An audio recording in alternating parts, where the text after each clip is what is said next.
First of all, we have a new photographer, video guy back there. Eric, are we ready? Yes? Thank you. Thank you for coming. We did start at 6 o'clock tonight. We moved into a closed session to discuss some of the personnel issues that we have. We are back in open session. The first thing we need to do is approve minutes from some previous meetings. We have a regular meeting from October and a special meeting also in October. Move approval of both minutes as submitted. Second. Any discussion on those minutes? All in favor? Aye. Thank you. There are no additions to the agenda except for the HR report that we have in front of us, and I need approval for the agenda. So move. Second. Any discussions on that? All in favor? Aye. Thank you. Each board meeting we have a time for public comments, and tonight is specifically about items on the agenda. 4 times a year you can bring up other items. Is there anybody in the public that wants to address the board about agenda items? Just know that that is always an opportunity. Thank you. Administrative reports, starting with our students. Anaya and Alyssa. All right, hi, I'm Anaya and I'm Alyssa, and we're on the school board, obviously, so, or we're school board after student council, sorry. You can have it. Someday. Someday. A little too quick there.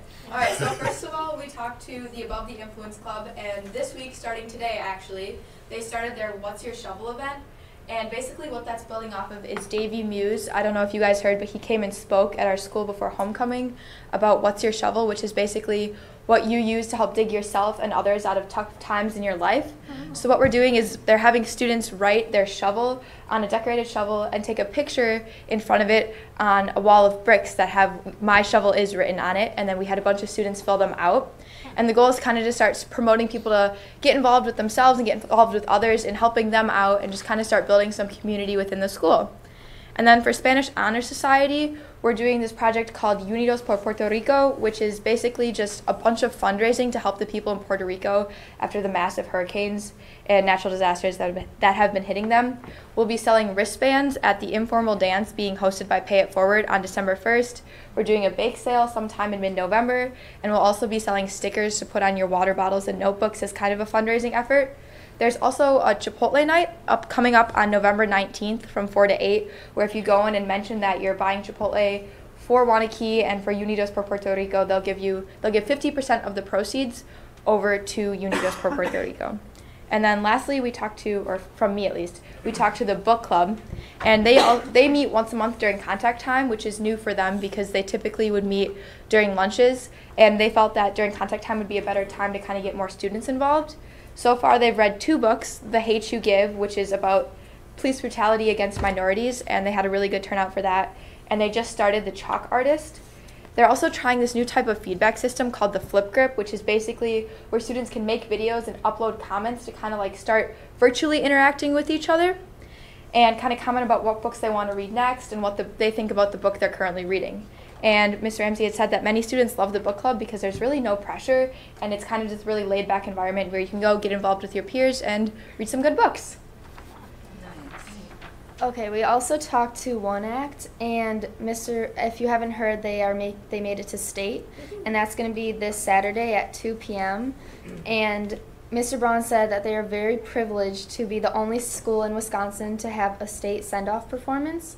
So that's on Thursday afternoon in the PAC, where the students all come and get to watch the Waunakee performance.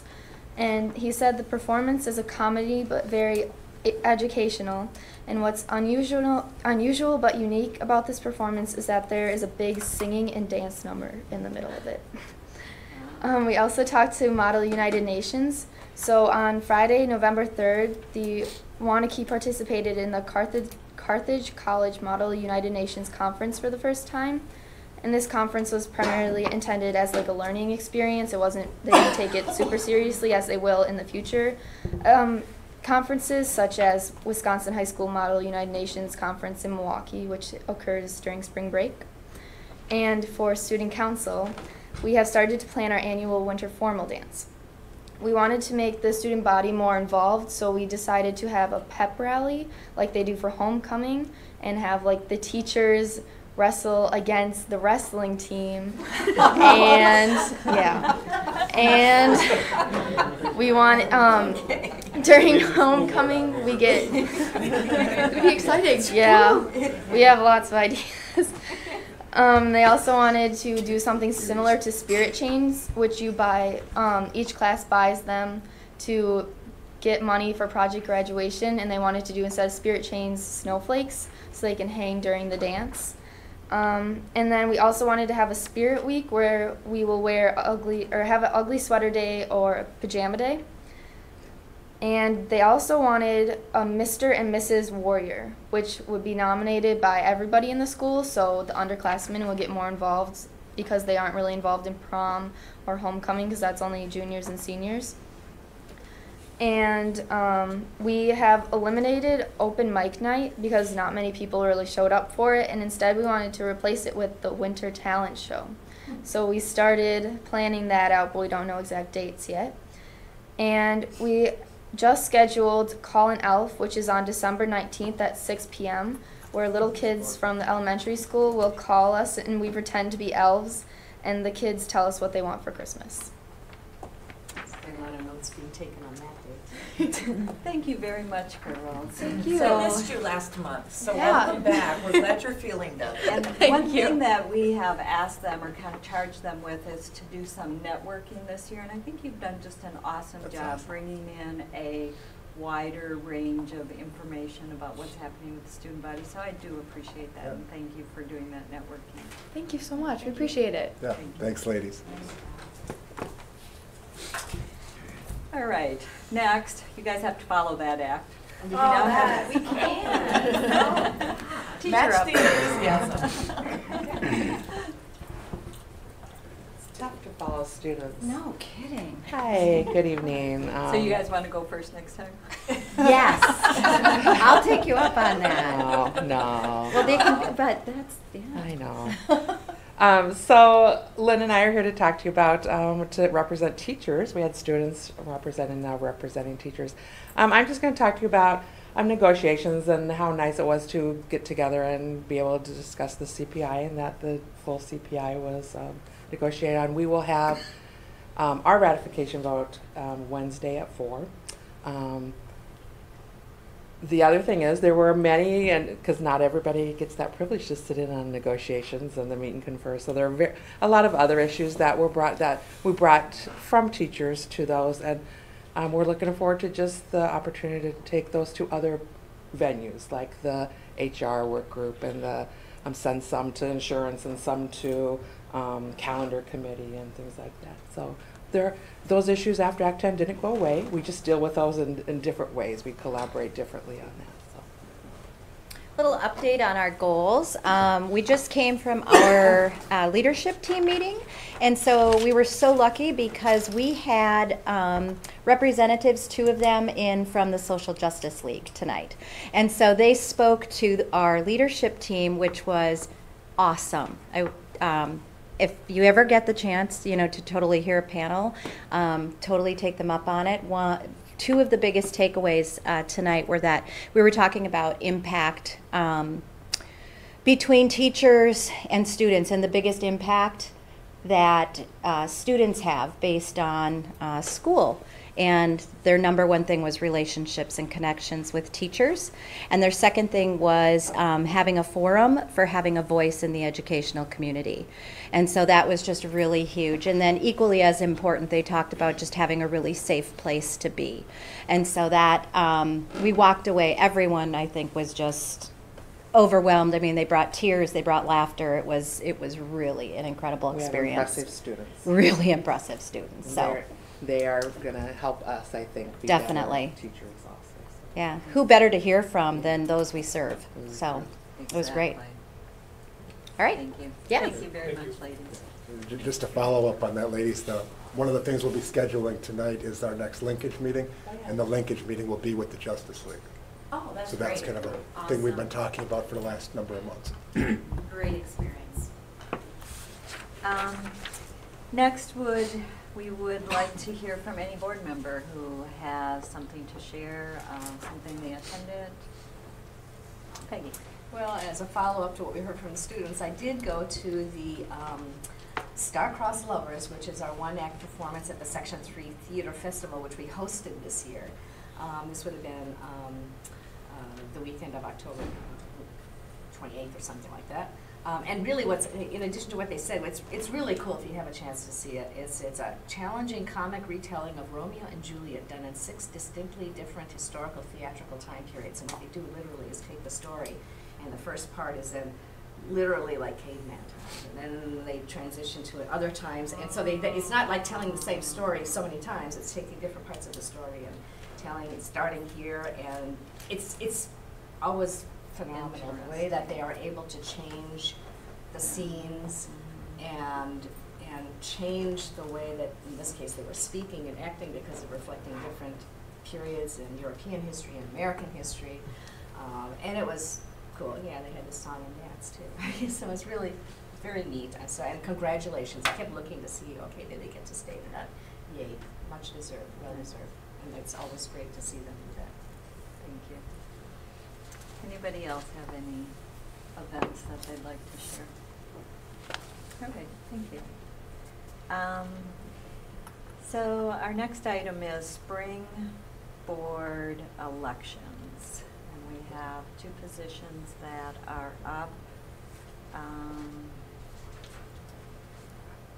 Peggy and Mark, and I guess you have till December 22nd to file a oh, Peggy did. Yeah, makes the motions, yes. I filed it. But what I'd like to say is also for any interested members of the community, if you are interested in running for the Westport, now it's also the town of Westport, cities of Madison and cities of Middleton, because as Westport has grown, Madison and Middleton have kind of annexed pieces, and so technically a little bit of us are in the city of Middleton, but we're still Waunakee School District. And so for the individuals who are within those areas, I would encourage you, if you're interested in running for my seat, to talk to board members. And there's also, if you go to the Wisconsin Association of School Boards website, WASB.org, and on the home page, you can click on guide information. It's an elections guide, basically. It provides you all the information. What does it mean to be a school board? Timelines and information and all that. So I've talked to folks over the years who are interested in running. They don't want to run against an incumbent, and now here's your opportunity to move forward. It's a wonderful, wonderful opportunity.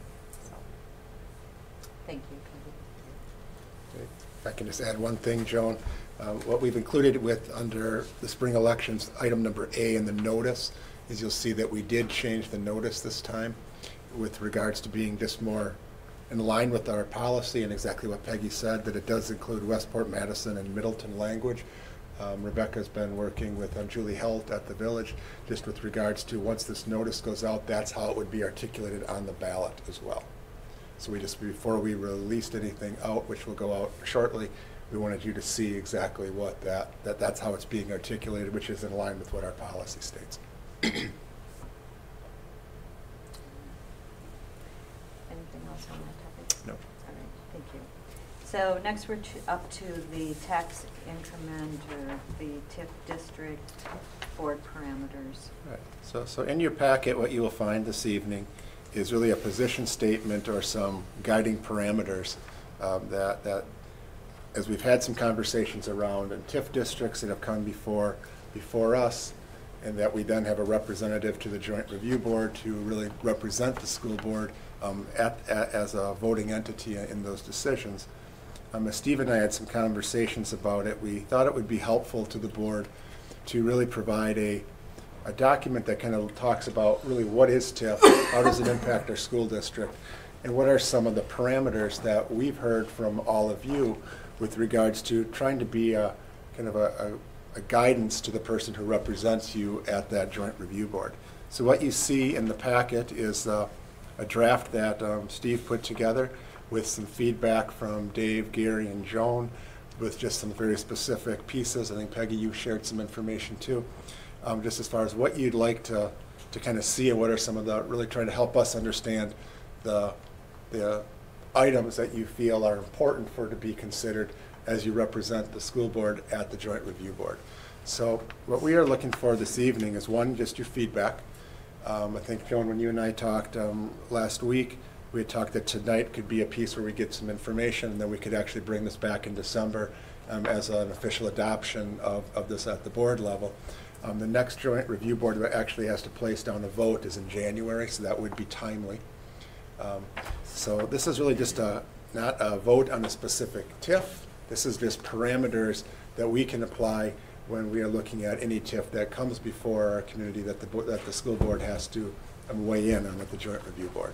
So with that, you'll see that there's really a few different pieces, a purpose statement, one that talks about finances and how that impacts the district, both from a tax piece and a budget aspect, and then 3 different scenarios that we organized around that could be guiding principles for how you would vote given if those position statements came forward.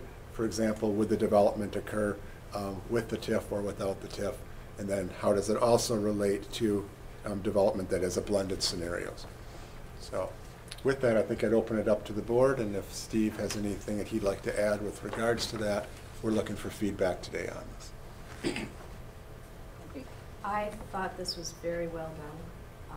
I think it's not only, a position statement, but whoever would read it, it's educational, provides information that I think also provides insight into some of the things that you hear during presentations on TIF, what the facts are as it relates to school districts and school district funding. The only thing that I would consider adding, but it sounds like we might do that, is just kind of a date of adoption, formal, like a date on it or something, because I think what it does is it is a position statement, and if we act on it, as saying, this is something that we believe in, I think it should be dated. It makes it kind of official. I see that in other legislative bodies. I too think it was extremely well written and very helpful, and the explanation about what formations of TIF districts do to the rest of the taxpaying public, the impacts on the rest of the taxpaying public. It was explained in a way that's fairly easy to understand. So thank you for that, and I also agree with the position and the scenarios as they were laid out and the position that we're going to try to support.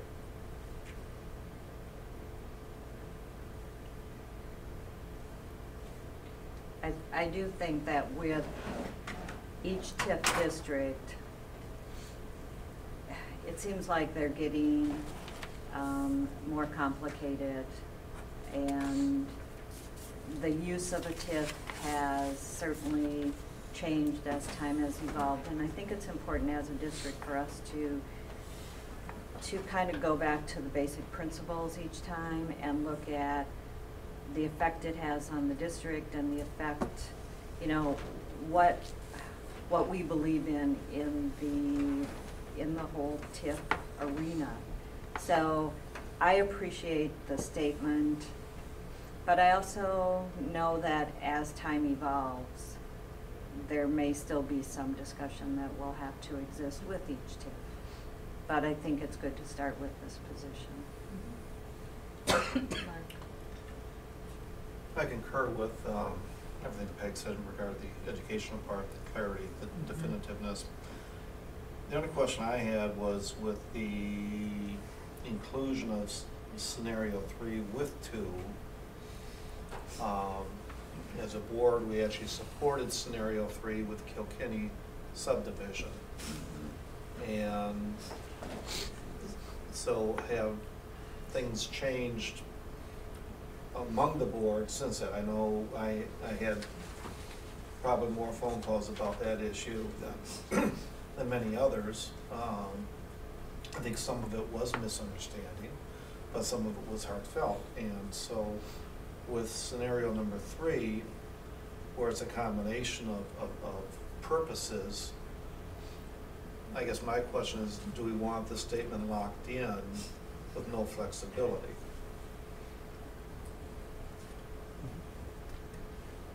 Peggy? The way I was reading each of the scenarios,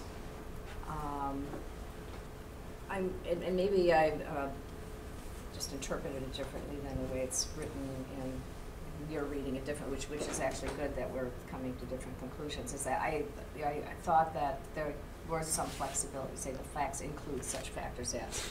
So that gives some flexibility to the unique differences that each individual combined would be providing, as opposed to locking it in as, if it's a blended, but I thought it had flexibility built into the way it was written. I think one of the things that we talked about was trying to write scenarios that just truly fit all the different options that could come forward is very hard. You're going to have this gradation of this, you're going to have a gray area. And it's kind of looking at really as the person who's going to be representing us at the table at the Joint Review Board, trying to see where does it fall closer to really the beliefs of the board. Because there's going to be things that come forward that maybe don't fall specifically in any of these. And you've got to figure out which one does it fit closest to. So I think that was one of the things we talked about, is trying to write too many scenarios and was really hard, because there's going to be different aspects of each one that comes forward. And part of then the charge that we have for the individual who represents the board is trying to decide which one does it fall closest to, or where does it have most likeliness to. And then having to really empower that person to really make that decision.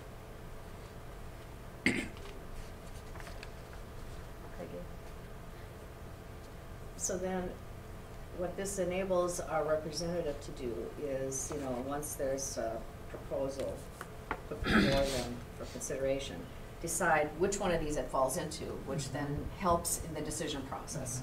And then from there, you can identify specific questions or things that you want to dig into a little bit more to find out if it, where it falls. I mean, I think that any aid to a decision-making process is helpful, and I see this as something that's beginning to, in a big way, also make a statement of our principles and where we're coming from and why we debate so much about these things for those that aren't around this table.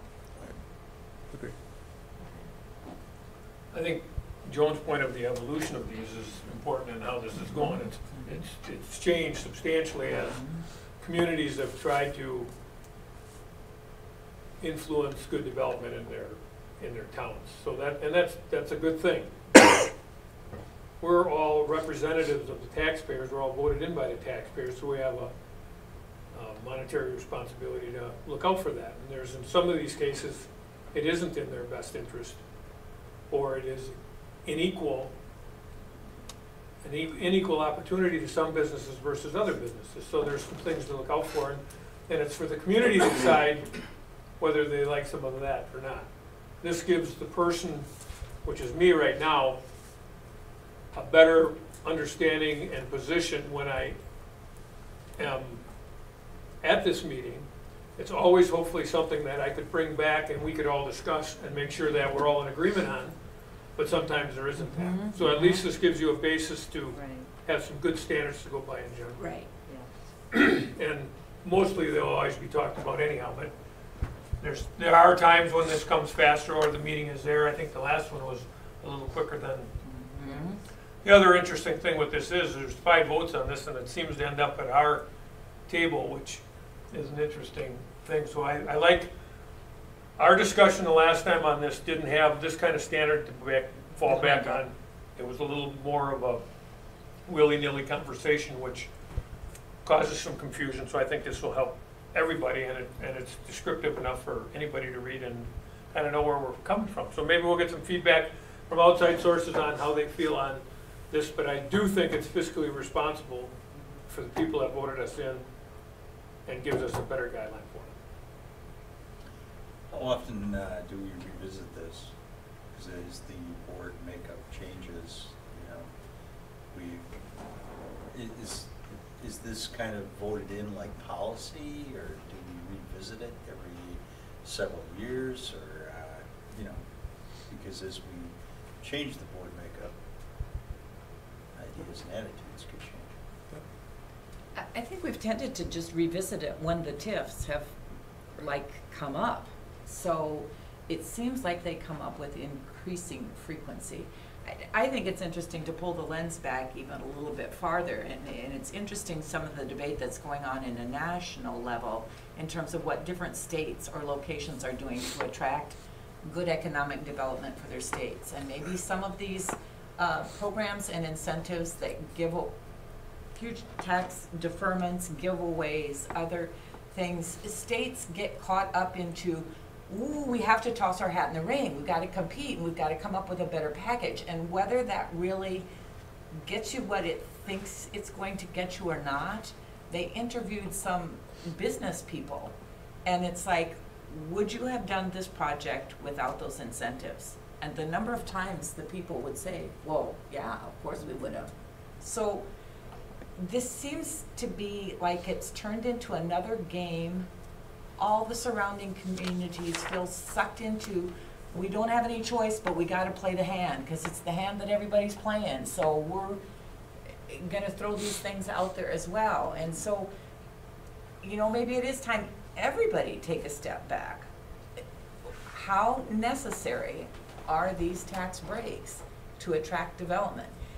We are a highly desirable community with many assets aside from giving away sources of revenue that benefit everyone. So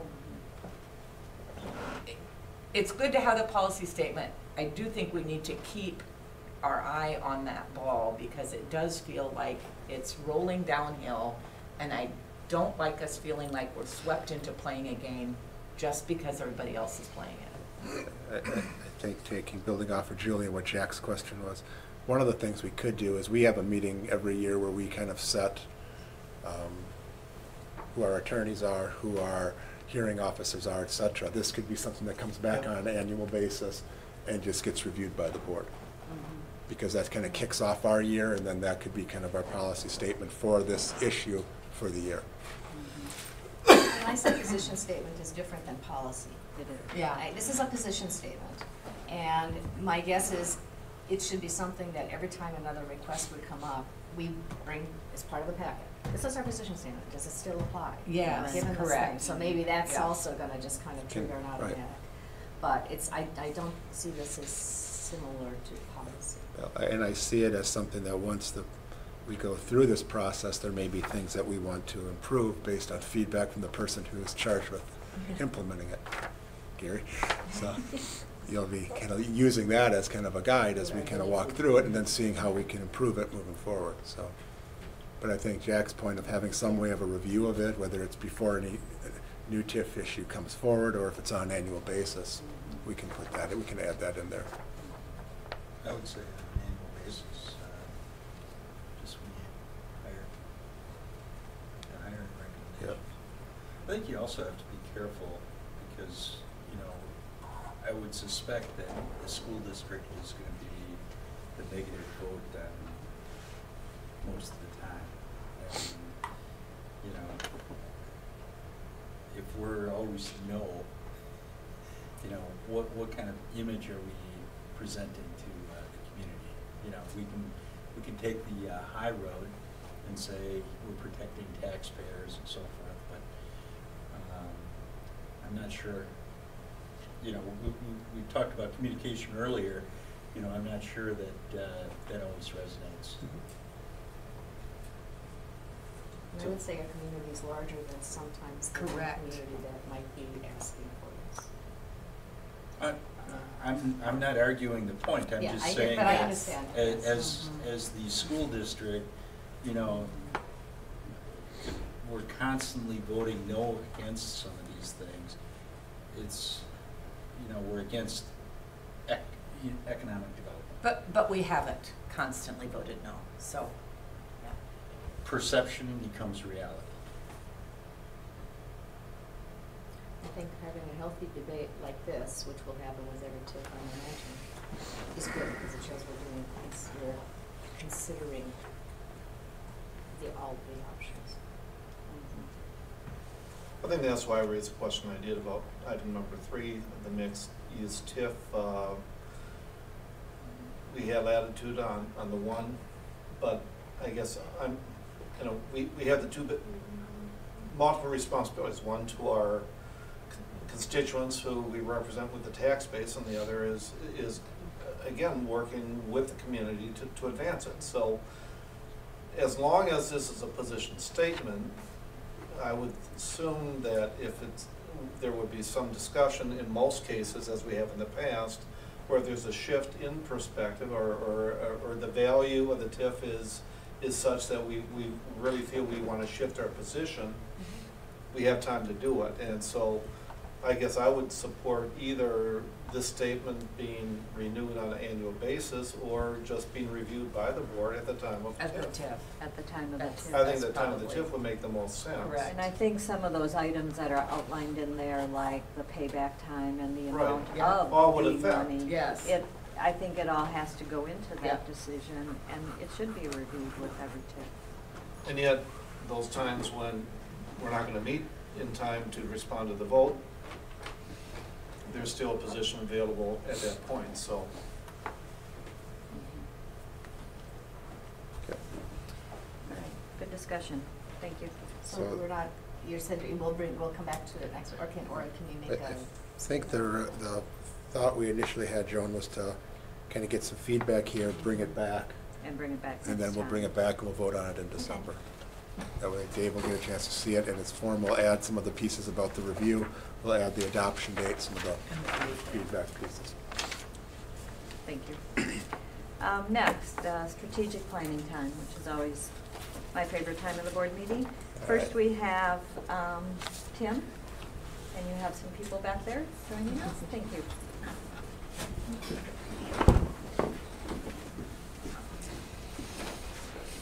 So we have two items tonight. One is on our STEAM strategic planning tile. The other is on the professional development.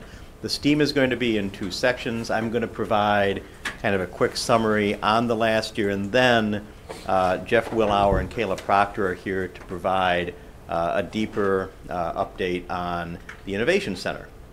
And so just to kind of keep track of the tiles, STEAM is one of the teaching and learning pieces. Didn't mean to make you jump there, Jack. Turn that down. This is kind of the purpose statement for this particular element of the framework.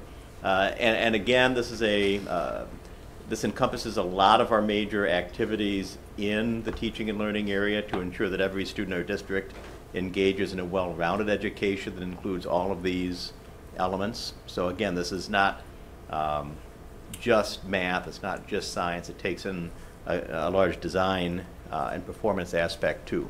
So as I said, a quick check-in on the action plan, and then Jeff and Kayla on the Innovation Center. So we had a lot of objective performance indicators for this item because it's a pretty broad critical action plan, and most of these were met, a few were partially met. And so, you know, overall, this is a pretty successful scorecard. I just want to speak to the 3rd and 4th bullet point, which are the partially mets. We have a long-term goal of 90% of our 8th grade students taking algebra or higher. That was 88.5% last year. We also had a goal of all 5 of our schools that have closing gaps as an area that they would be above the state average. 4 of our 5 schools hit that benchmark. So everything else was fully accomplished. Those 2 metrics were substantially accomplished. What did we learn? These are just some of the highlights.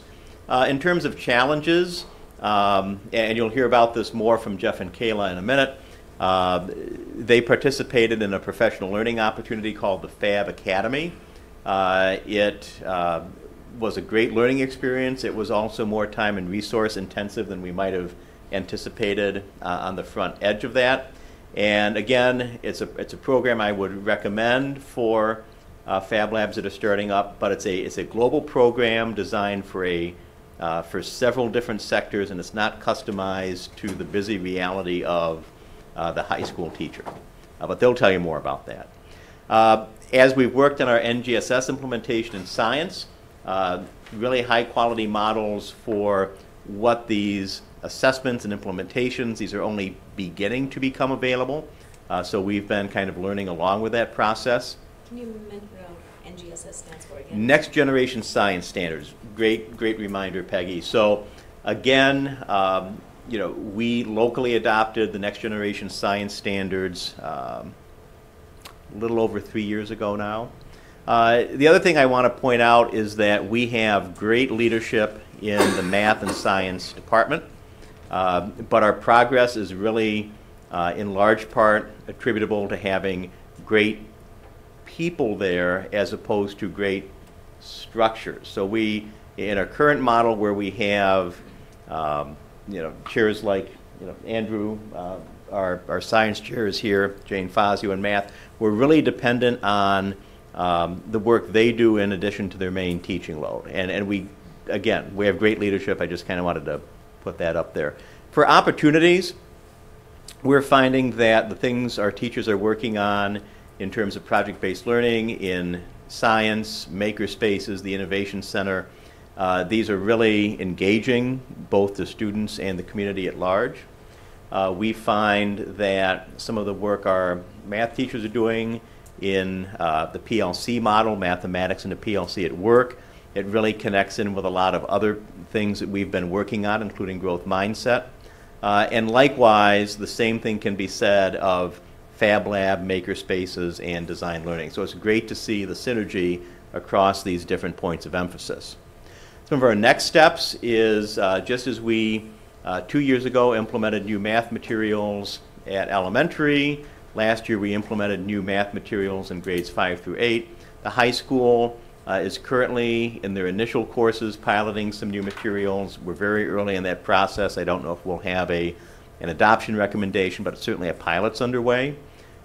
We've had different teachers working on our digital learning plan revision, so that's coming up. We are working on a more consistent approach to maker spaces below the high school level. Jeff and Kayla will speak to a little bit about plans to expand community access down the road and also increase resource coverage for the Innovation Center. Andrew and the rest of the science team are going to continue on our Next Generation Science Standards implementation, and math is working very hard on continuing the PLC at work approach for mathematics. So those are our next steps, continuations of things that are already ongoing. And with that, any questions on this part of the STEAM presentation? Lots of teachers doing lots of great work. And with that, it's time to hear about this in a little more detail for the Innovation Center. And Jeff and Kayla, if you guys could come up. That's the clicker. Good evening, everyone. I want to take a second on behalf of Kayla and myself to thank you all for giving us the awesome facility that is the Innovation Center. Roughly 3 weeks ago, we had a chance to meet with the curriculum committee and kind of give them an update about where we've come in the last 18 months. And they thought it would be beneficial to come give that presentation to the rest of the board. Initially, when we started out on this project, we, as a larger STEAM committee, decided on 3 main phases that we were going to attempt to complete in order to go ahead and have a successful Innovation Center.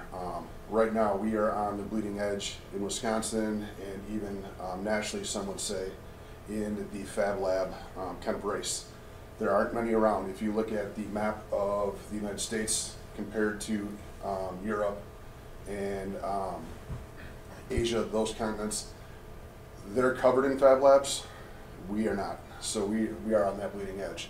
Phase 1, these were some of the goals that we wanted to kind of accomplish. First was to receive the WEDC grant, which we completed. We were one of 26 schools that received the initial round of WEDC grants. And as a side note, we'd also like to thank you for the district's matching portion on that. We used some of the district money to go ahead and renovate the space that was formerly the Woods and Graphics Labs. In years past, we've now turned it into the Innovation Center. That is complete. We completed setup of the initial equipment. We brought equipment in from other classrooms and put them in one central space because, as Randy is kind of the story he shares all the time, if you have students that take certain classes, they only got to use certain pieces of equipment. What we did was we brought all that equipment into one space to have it available to any student that walked through our doors. I'll get into this a little bit more with phase 2, but right now we're in the process of moving that original equipment back to the rooms they came with and replacing it with secondary equipment in the Innovation Center that is state of the art. Tim alluded to the fact that Kayla and I went through the Fab Academy. Kayla will talk about that a little bit later. And we had 2 science teachers go through a 2-week course as opposed to the full-blown 25, 28, 32, I don't know how many weeks it ended up being. Drew Nelson and Tammy Rademacher completed that 2-week training Yes. at Stoughton, which is our nearest Fab lab, not to be confused with competitor because we're 2 totally different styles of Fab labs. We started working on building interdepartmental projects and relationships. We have some of those built with art. We have some of those built with the science area, specifically physics and the Physics 2 classes they've been in. We are starting to work with other areas as well as more and more people start to really understand what our Innovation Center can do for them. It's not just a place with cool equipment. We can use this in a multitude of different ways, from working on projects to creating promotional materials to using it as a telepresence center where we can go ahead and Skype into meetings with people all around the world and country. We started working on the Innovation Center class, specifically titled that space called IDEA.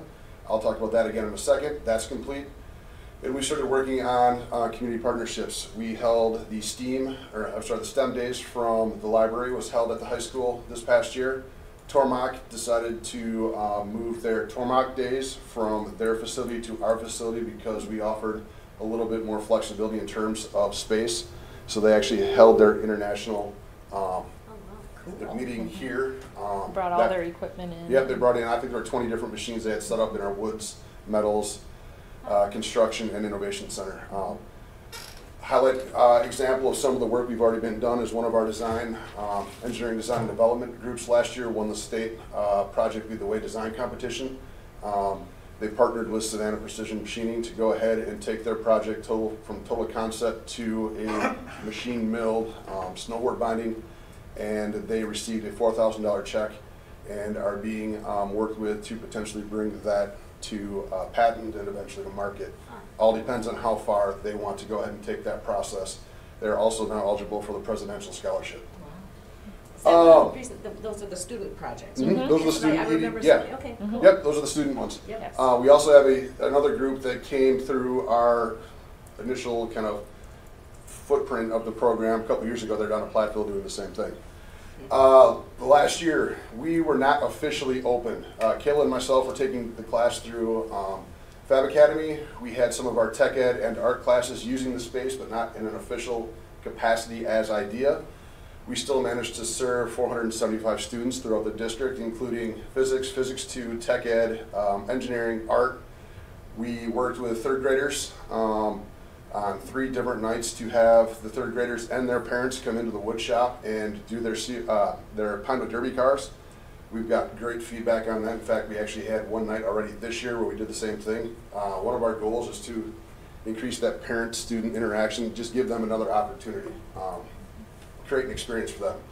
We had St. John's kindergarten class come up and work with yearbook students and some of Kayla's art students to laser cut and then paint ornaments to kind of create that connection between not just our district, but some of the St. John's students as well. We've worked with CTSO and student organizations to create t-shirts. HOSA FFA came in and did some of their t-shirts. We worked with FBLA on some business posters for some of their competitions. The Touchdown Club did all of their plaques where they sold chunks of the goalpost. All those were done in the Innovation Center as well. We hosted roughly 25 meetings. We held roughly 4 or 5 meetings with MATRAP and WEDC. That panned out to about 100 or so business leaders coming in and meeting in our space. We had roughly 25 official tours with school dignitaries to the tune of about 200 people from around the state, some from Illinois as well. And we've had multiple unofficial tours with Mr. Kirsten, guidance, and some other people just bringing people through the space. We had one today where Mr. Kirsten brought a former student through to kind of show off where we've come since he graduated. Phase 2 goals. Implement IDEA curriculum. We're in progress right now. We've got 107 students enrolled, 11 EDD students, which is the engineering, design, and development, 24 industrial tech students, which are first kind of freshmen, potentially sophomores in tech ed. Of the 107 IDEA students, 31 this semester are female.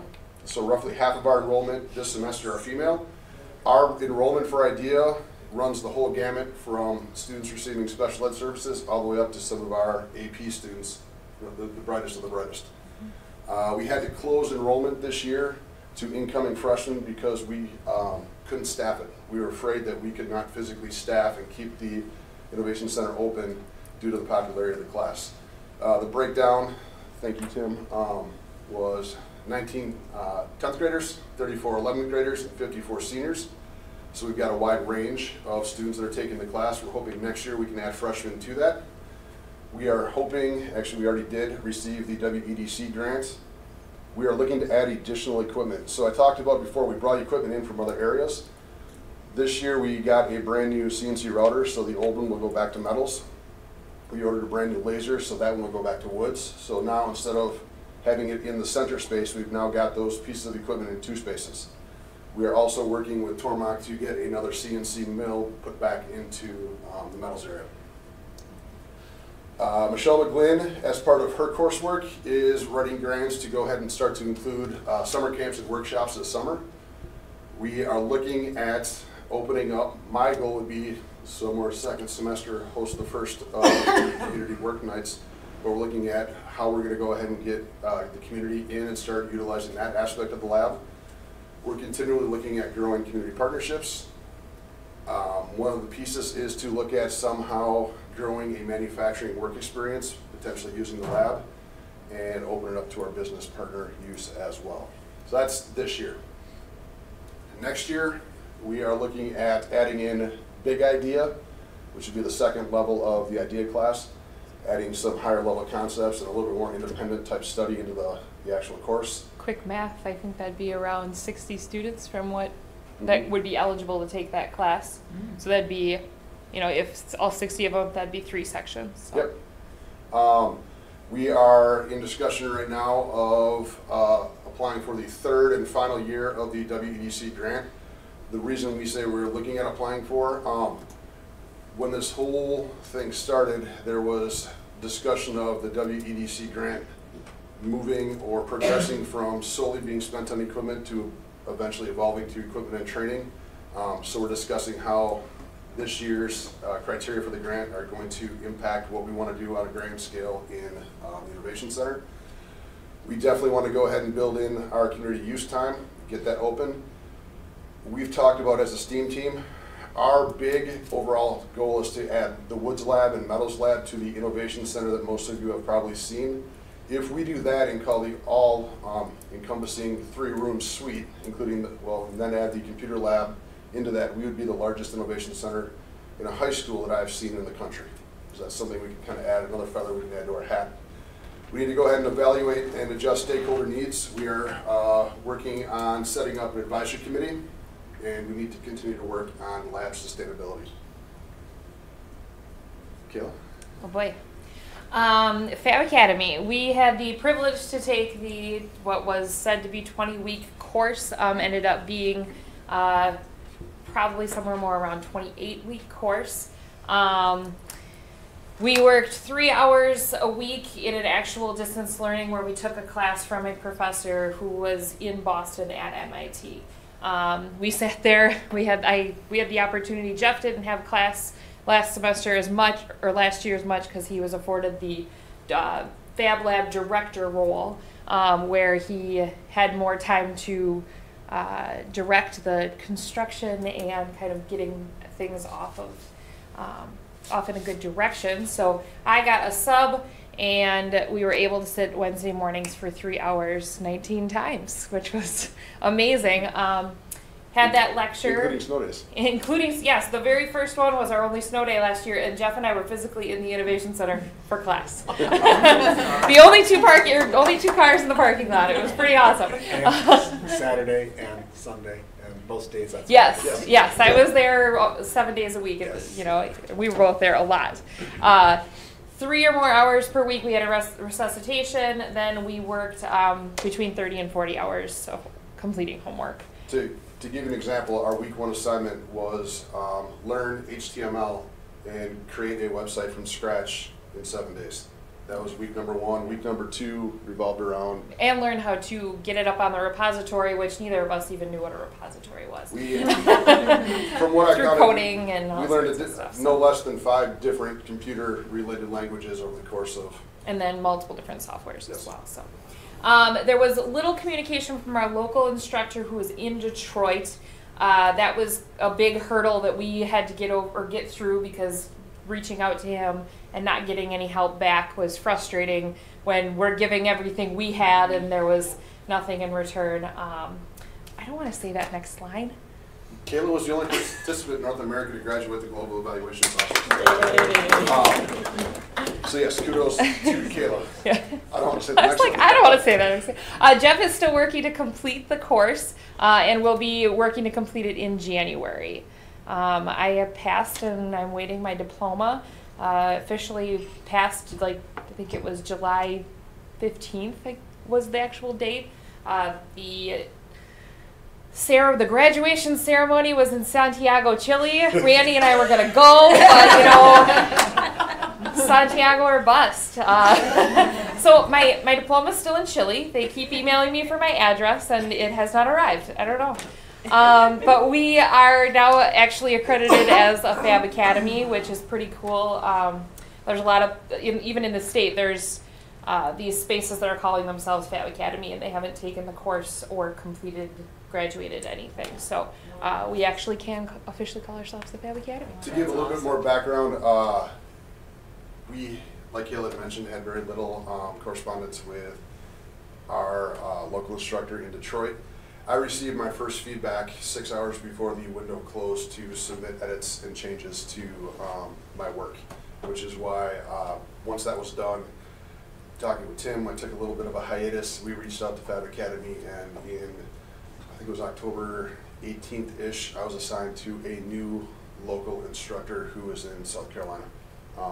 I've had numerous communication back and forth with him, and we are going to go ahead. He's reviewing the work right now to figure out exactly where things are, and we feel confident that I will go ahead and go to Global in January, and who knows, maybe Chile's waiting to send 2 diplomas in one envelope to save on postage. We don't know.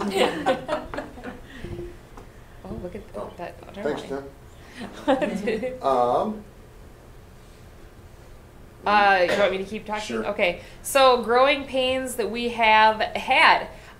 We got ourselves out there. Jeff did an awesome job last year kind of networking and talking to teachers from other schools, community members, all of these things. And now we are getting asked to do so much that there's just not enough time in our day really to get a lot of it done. And it's also coming down to more of a job shop where we're getting asked to do things for people, which isn't part of our contract. So I'm doing a lot of design work. Jeff's doing a lot of poster printing, making. That was the beginning of this school year. The first week of school, we did 80 posters PBIS for Prairie and Heritage during the first week of school, as opposed to professional development and everything else. So just an example of some of the stuff we're being asked to do.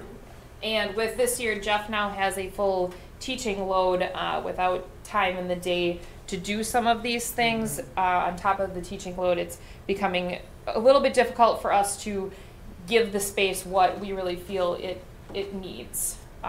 Just to give an example, we've got machines down there that now need pretty much daily maintenance because we're using them at a pace where we do daily maintenance, and we're at the point now where between the two of us, we are kind of stretched to our actual limits during the course of the day to go ahead and keep up with that maintenance, those machines, those sorts of things. And we want to see, we both really have a passion for this, so we want to see it be done right. These machines are not production machines. They're more innovative. They're come up prosumer machines pretty much being run at Yeah. production levels right now. And that's That's an issue, yeah. That's that an is issue. because we're going to be out of equipment, you know, because the machine, we can't keep the machine running. And The good news is we're getting really, really well at maintaining them on the fly. Yeah, but still, it's Yeah. something needs to be, you know. One of the things that's to add in here, I think that was a huge growing pain, and they're saying this very nicely. It's really how we schedule. Yeah, okay. You schedule, like, kind of looking at where Jeff was last year and what his position is this year, how Kayla's kind of trying to blend between art and the Innovation Center. It's really an issue that when we, and Tim and I have had this conversation with Brian Kirsten as well, is that when we schedule for students and for our staffing needs, we've got to look at this space differently. Yes. Because I Yes. think it's scheduled a little bit more traditional than what we're actually set up for what we want as our outcome. The other piece that you've experienced is once the Fab Lab opened, once you put windows into that world and you see what's happening, and once you start to show what can be possible out of there, I mean, I think during we've shown different pieces. The poster piece, people didn't know that you could do that. You're trying to figure out, how do I do all these different aspects? How do I do all of these type of things? You're seeing teachers and students coming to them saying, well, can we do this? Can we help? And part of the challenge is right now it's the folks who know how to do all that equipment out of these two. You've got more students gaining that. So we've got to really revisit this whole piece of how we schedule and how we staff that piece. And that'll be something that we'll do this next budget iteration, really through our scheduling and resource allocation. When this whole conversation first started, Randy and Tim asked a group of us to go ahead and kind of take a tour of the state through other areas, and the big resounding recommendation we heard from all three different areas were to have a main person, a director of sorts, as a person that not only administers the space but can also be a second set of hands, a team teacher of sorts as needed, but have a separate person actually teaching the class in there. So one day it might be team talk, another day it might be that teacher running that idea class where the director would be the one taking the tour through. We've got the room to hold 2.5 sections of people in that room at any one time. We just don't have the supervision and teaching resources in that room at that time. So Second semester, we have a little bit more flexibility. I actually have two, instead of doing a study hall, or 2 study halls, I guess, I have 2 supervisions in the Innovation Center, and then I'm teaching an idea section second semester, and Jeff is teaching an idea section second semester, and they overlap. So we can start to do that. Like, one of us is actually teaching the class, and the other one is there for any other type of thing. Well, first of all, I can't thank and congratulate you both enough for all you've done to make this a success with your academic Fab Academy, and it's just, we're really indebted to you. But the second thing, I guess, is I'm concerned that as a board, I think we need to be able to double down our commitment to the academy, because from my perspective, what I'm seeing here, what I heard at our curriculum meeting, we need a full-time commitment to some, if not from one, maybe both of you, and to be asking you to be a full-time teacher and a director of the lab, and engaging with instruction, with other classes, and oh yes, opening this to the community who are contributing to it. You know, we need to run it right to make it successful, and so I'm pleased you brought the overview, where we are, what's been done, and hopefully as a board we have open ears and we can really continue to make this a fabulous place. We appreciate that. to continue on, we don't ever like. I do appreciate you highlighting some of the challenges you've had, but in terms of the list of production work you're being asked to do, it's a fine thing to balance. It's great that you wanted to showcase all of the possibilities, but now that that word's out, I hope at some point you do feel free to say no. I mean, there comes a If point you've where met that's- either one of us, it's really hard for us. Well, I'm just highly encouraging you to be Yeah. self-protective in that manner, and that when you get these requests, I mean, sometimes that does everybody the biggest favor, is to just say, I'm sorry, I just can't, so. What I did notice on the previous slide, but you don't have to go back to it, is that you are also, at some point, students who know. Yes. I mean, I Actually- think it's really cool. Yep. We have one of them in the room. Eric is actually one of our idea students right now. Yeah. So- Thank you. Yeah. But And it's Alyssa really was too. because that in and of itself is an experience that they can take after high school. I mean, it's, And I tried to highlight that when the curriculum committee was there as well. I mean, that will be great when it gets to the point that the students can be assisting with the production work. Absolutely. But if the students aren't trained enough to help you with some of these production projects, then, we'll get there, but maybe we're not there yet. Kind of taking on a life of its own. Yeah. It's Yes. kind of- Right. And we're both, again, we're both also very willing, as you can see from all of the things that we've put in Yeah. all the time, and we want to see this go right, but we're now to the point where it's like, okay, everybody's interested, now we need to maybe revisit some compensation, basically.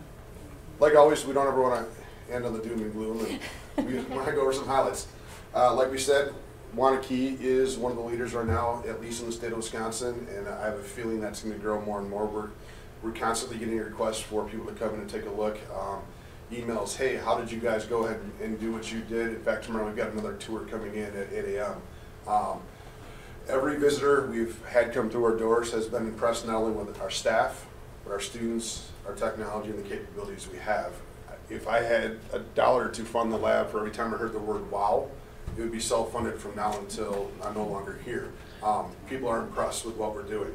Just to go over the technology again, we've got 9 3D printers. That's a big deal.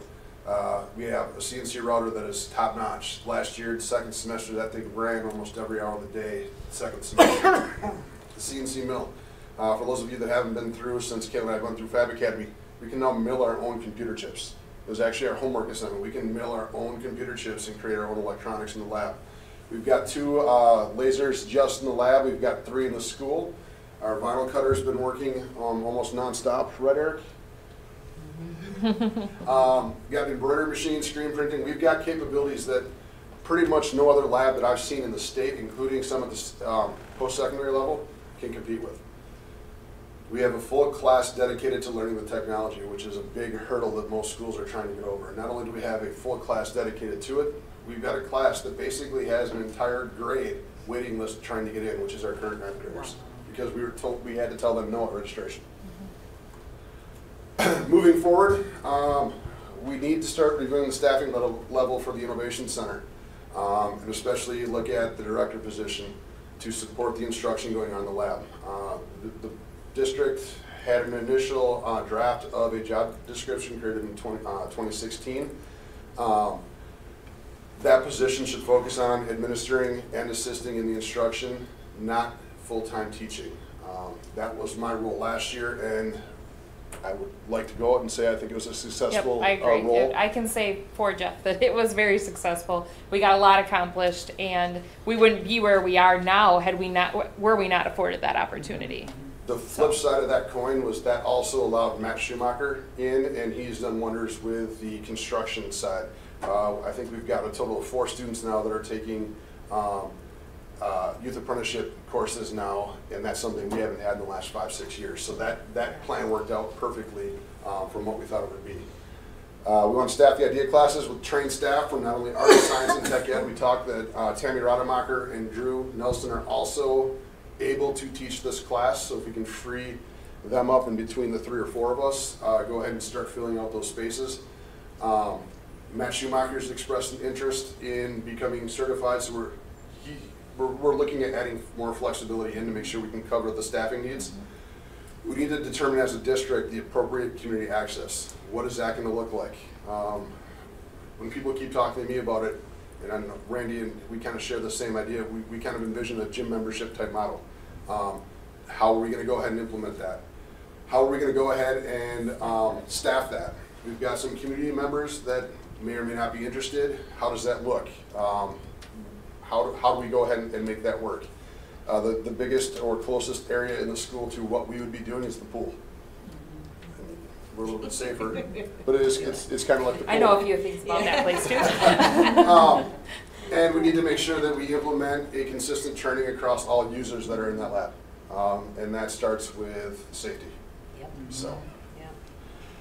at that point, that's pretty much the end of the kind of the update we gave. Are there any questions from you all? Anything else that we need to go ahead and kind of cover?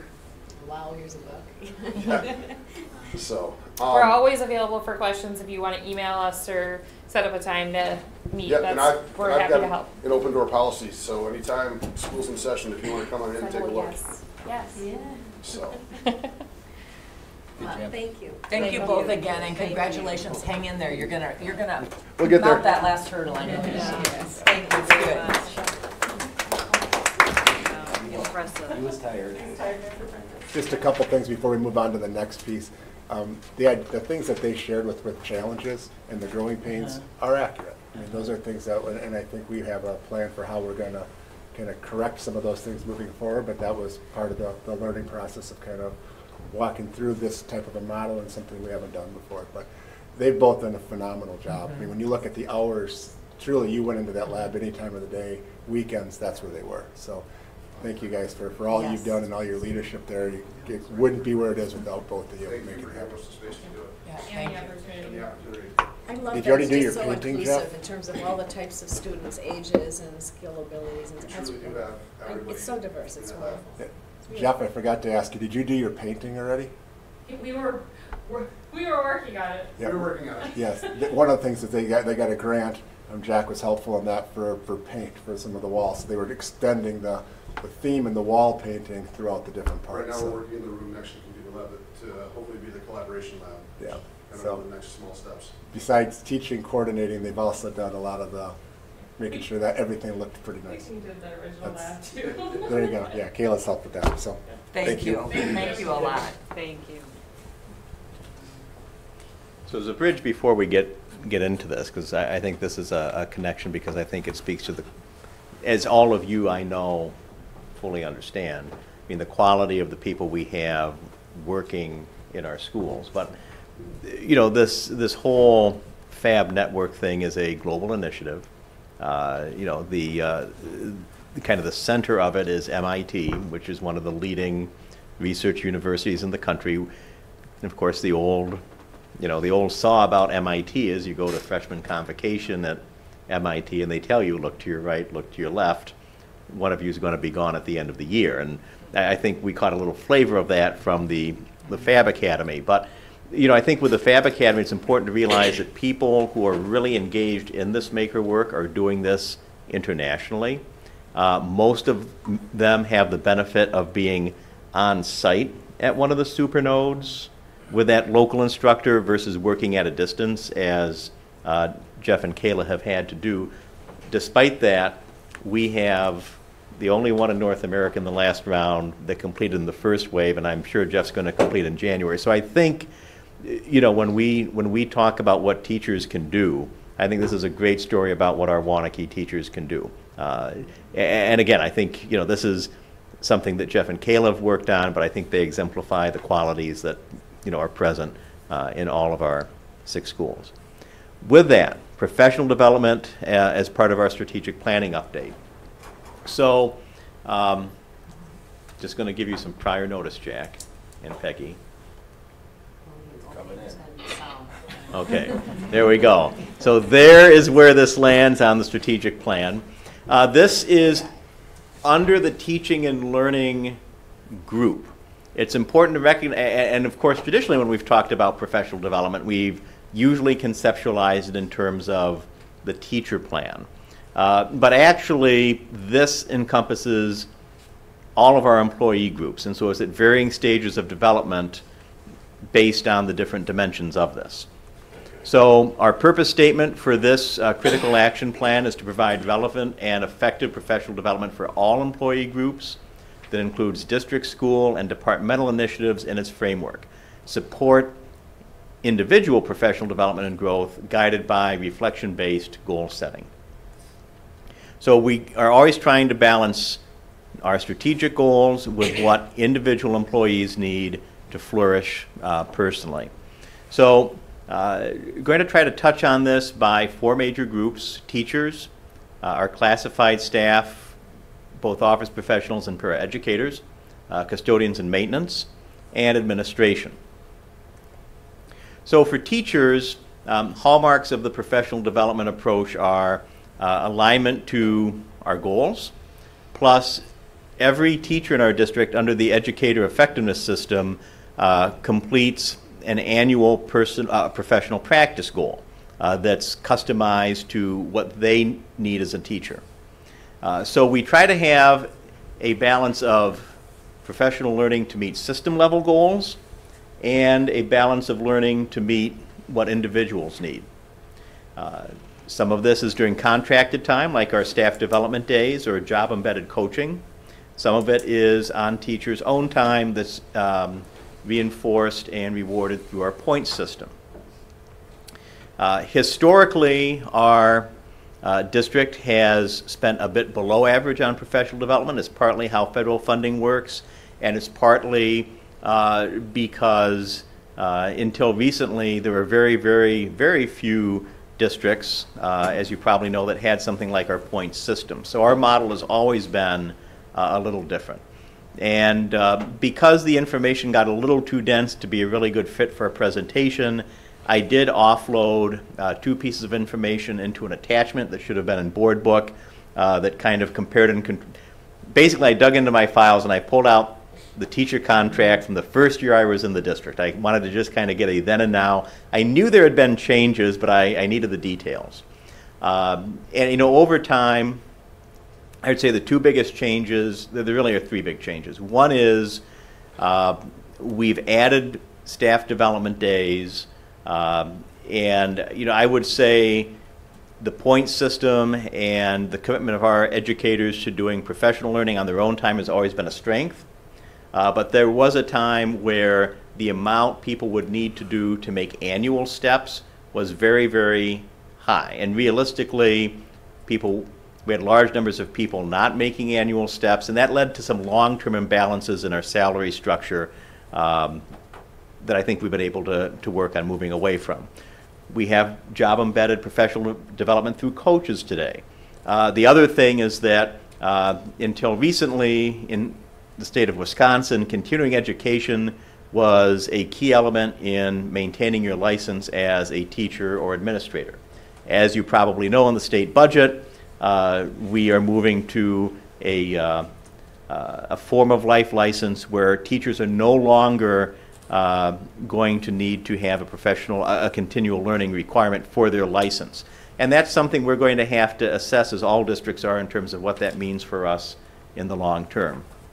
For our classified staff, office professionals and paraeducators, we always, and this is in the handbook, we encourage them to participate when we offer training in job-aligned learning in-house that's recommended and approved by the supervisor, or training in job-aligned learning that is outside of our organization. I mean, my administrative assistant, Mary, a few weeks ago, she attended virtual school training in Madison.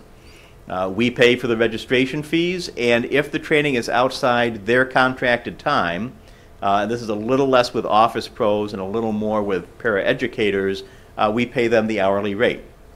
So for example, if we have something on a staff development day, that's the day that our paraeducators normally are not contracted to work. So if there's something on, say, nonviolent crisis intervention, and we feel this is a good fit for that role, they would come in, they would be paid at their regular rate. So where teachers have an individualized goal every year, and we really have a whole process that's designed to provide activities that match up with our district goals, school goals, et cetera, that is certainly not as comprehensive for our classified staff. So that's an opportunity for us. Another area where we probably can develop more is identifying kind of what our core competencies are. We provide, I think, good training for our people on our major applications like Infinite Campus and Skyward, but for some of these other core skills, this is due for a relook. I do want to highlight two things on here. We talk about paraeducators quite frequently. There are two groupings within the larger paraeducator group that have special requirements. To be a special education aide in Wisconsin means you have to have a special credential from the state. That's something that other paraeducators do not have to have.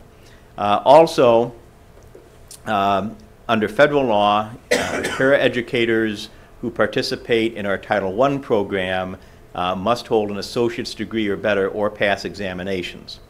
Now for us, that is not a particularly huge mandate because we employ a design model due to our low poverty rate called targeted schools, targeted assistance schools. So we have relatively few paraeducators who actually fall under these federal requirements, and those commonly in our situation actually have bachelors. But for many other districts in the state, including in Dane County, they have different Title I delivery models that basically require them to have all of the paraeducators, even if they're doing lunch or playground supervision, to meet these standards. But that doesn't apply to us due to some of our characteristics. Custodians and maintenance, and Joe could speak to this in more technical detail, but there is a very comprehensive training program, both a baseline and then as we add new programs or new equipment. That's part Joe, that's part the head custodian for the site, it's partly the night lead. So in our system, the night lead position is often when we cycle in new people to begin to get some of their initial onboarding training. Other highlights I want to put out on here is that we have, compared to other staffs, a pretty skilled staff. So we have a nationally certified playground safety inspector on staff. We have certified school facility managers, and because of our pool, we have pool operator certifications. These are things that sometimes have continuing requirements we need to keep up. For administration, principals are required, similar to teachers, to have an annual professional practice goal. Other administrators, like myself, I work with Randy and submit an annual individual growth goal that's a little different but similar in many respects to the PPG. Administrators, more than other groups, probably rely a little more heavily on external professional learning opportunities, state associations, national conferences, continuing education. But we do sometimes have professional development in-house that really does apply to both teachers and administrators, and we do have a professional learning approach to cabinet, whether it's book studies or dives on certain productivity platforms we use, new programs, things of that nature. So what have we accomplished? Again, this is a very broad piece, but in recent years, and I also included kind of the itemization of our last 4 years of staff development days, we've tried to provide opportunities that align to our major goals, but we've also in recent years been able to provide a teacher choice or a cafeteria option to better support individual teacher needs. And I certainly would not say we're all the way where we want to be on this, but a reality is our ability to deliver tailored professional learning for our teachers is easier in the core content areas than it is for some of the encore or elective areas. So in recent years, we've been trying to provide additional opportunities supported by the district to get some of our special area teachers like art, music, et cetera, out for PD outside the district. But that does require resources, and we kind of have to employ a rotational basis for that. What have we learned? One thing that I think, yep, Kurt's still here. So one thing, with our special education staff, and it's certainly helped a lot gaining more professional development days, is that as we look to have our special education teachers move into more co-teaching roles and support their students in general education classrooms, they have professional development needs that mirror general education teachers in many respects. At the same time, if you're a special education teacher, you have a lot of procedural requirements and specialized training due to the specialized needs of the children they support. So in some respects, they have a bigger plate, and finding ways to design a program that really fully supports them is definitely something we continue to work towards. We have a more structured approach to designing our teacher plan. And also I would say our custodian maintenance plan. Paraeducators, office professionals, administration, that's an area where we could probably have a little more structure. We have many competing priorities, so when I say we're aligned, sometimes we have to prioritize those alignments. And I think something that we're still in the assessment phase on is I think these state level licensure changes are going to impact what kind of external professional development is available. So, you know, there are teachers who, up till now for license renewal, and I'm an old enough license holder, this applies to my administrative licenses, need to complete 6 credits every 5 years. So that meant that you had external organizations, external institutions of higher education that would be providing these continuing education opportunities for teachers and administrators. Now, and they weren't just checkbox.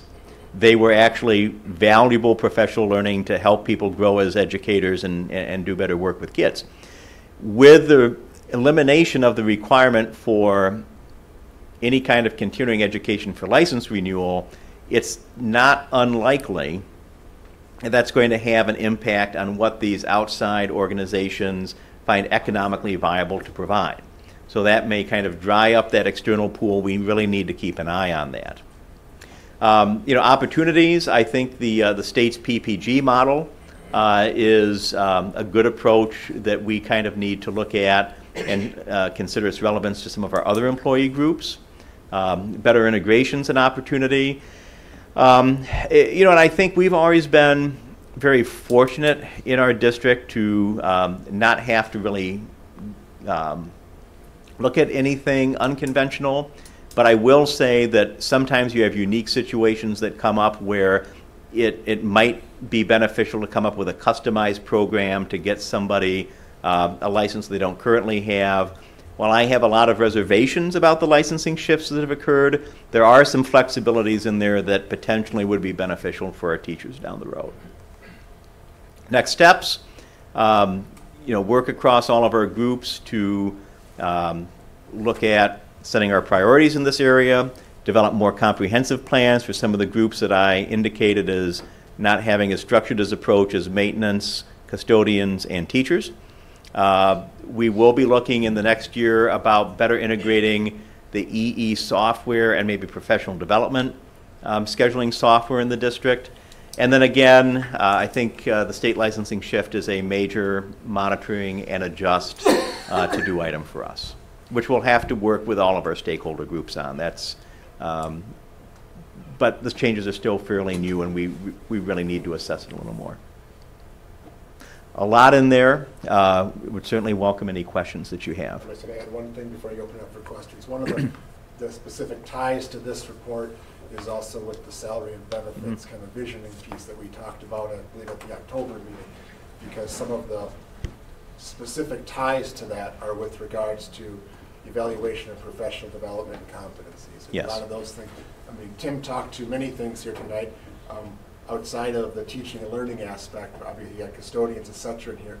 He's kind of the spokesperson for that right now, but that's something we'll work through as far as how we actually orchestrate that and lead that as a district. So that's kind of our next iteration of some of the work that we're doing, and Tim just kind of encapsulated kind of overall kind of where our status quo is.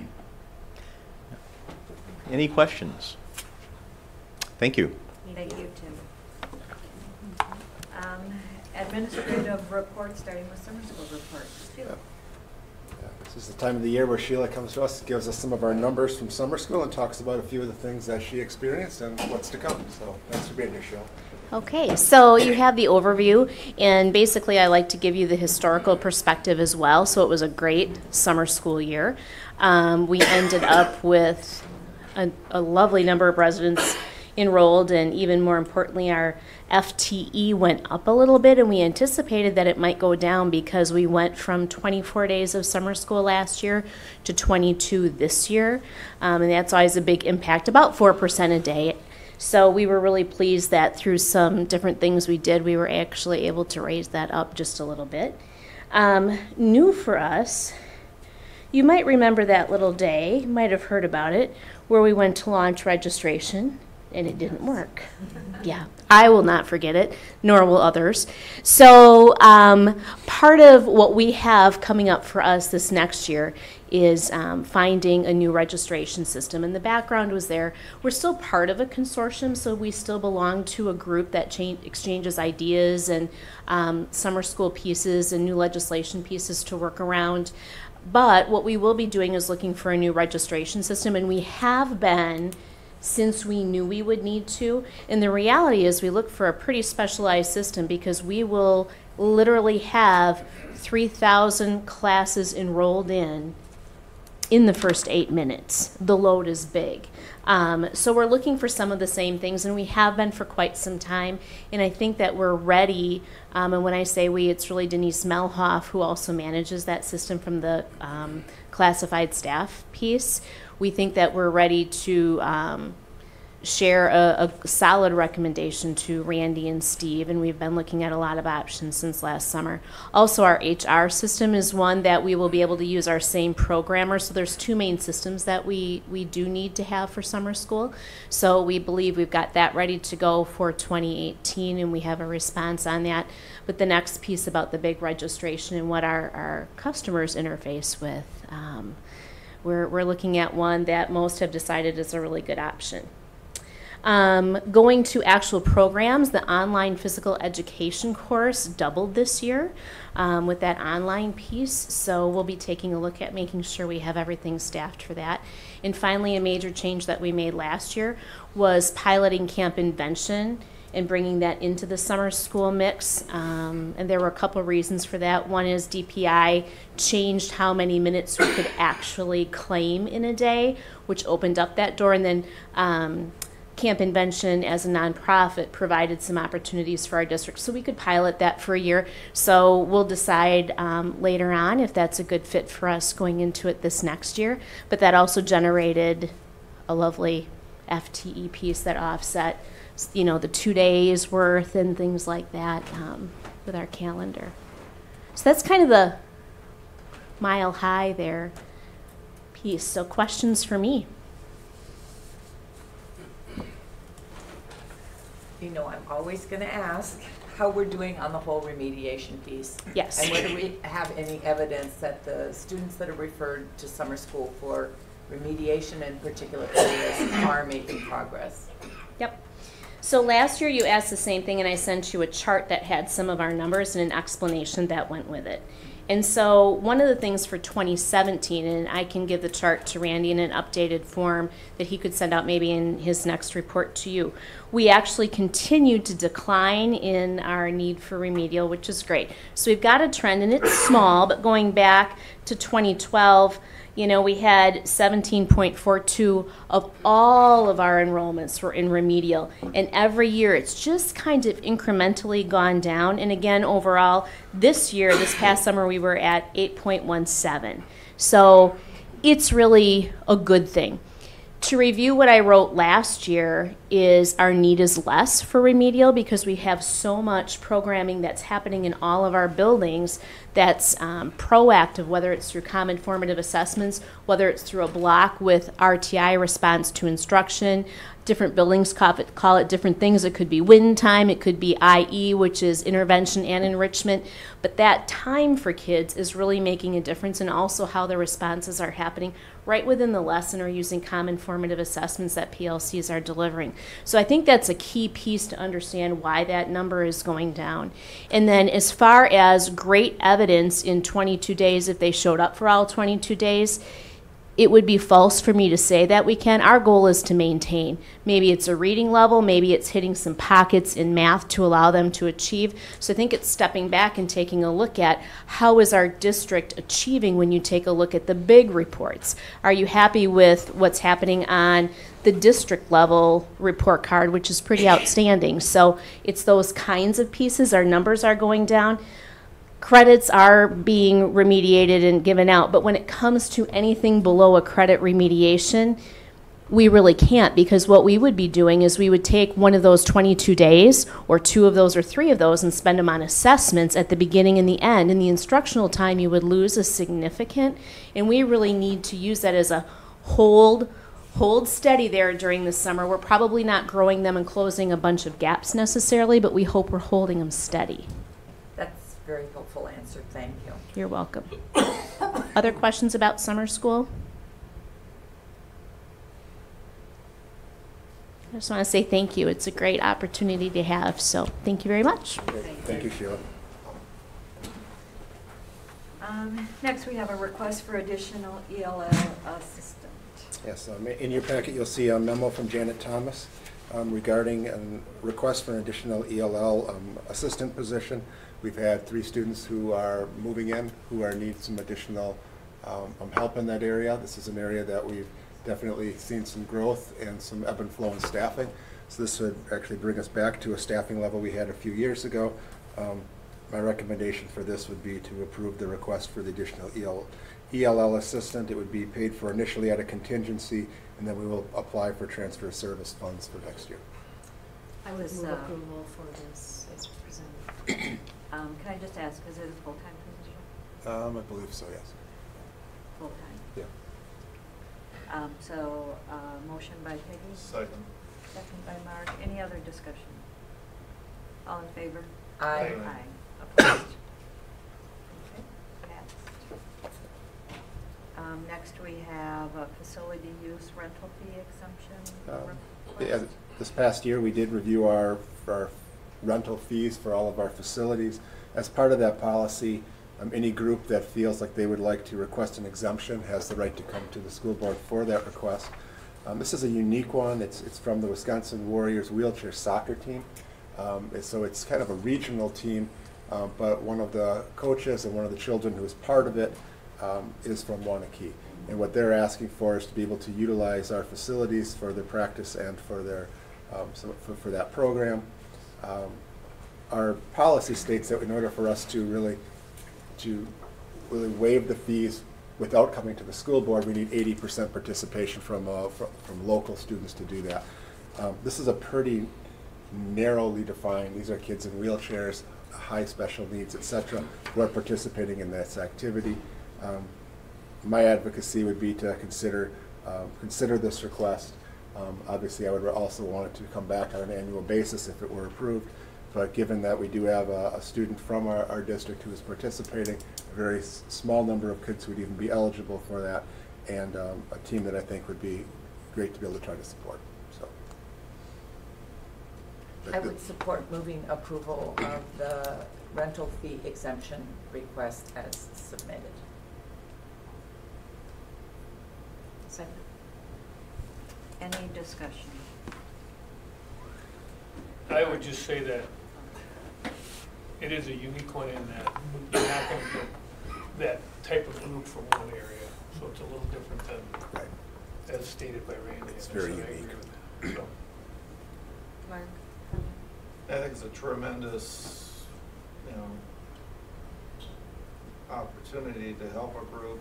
I guess my question would be, what is the expense to the district over time?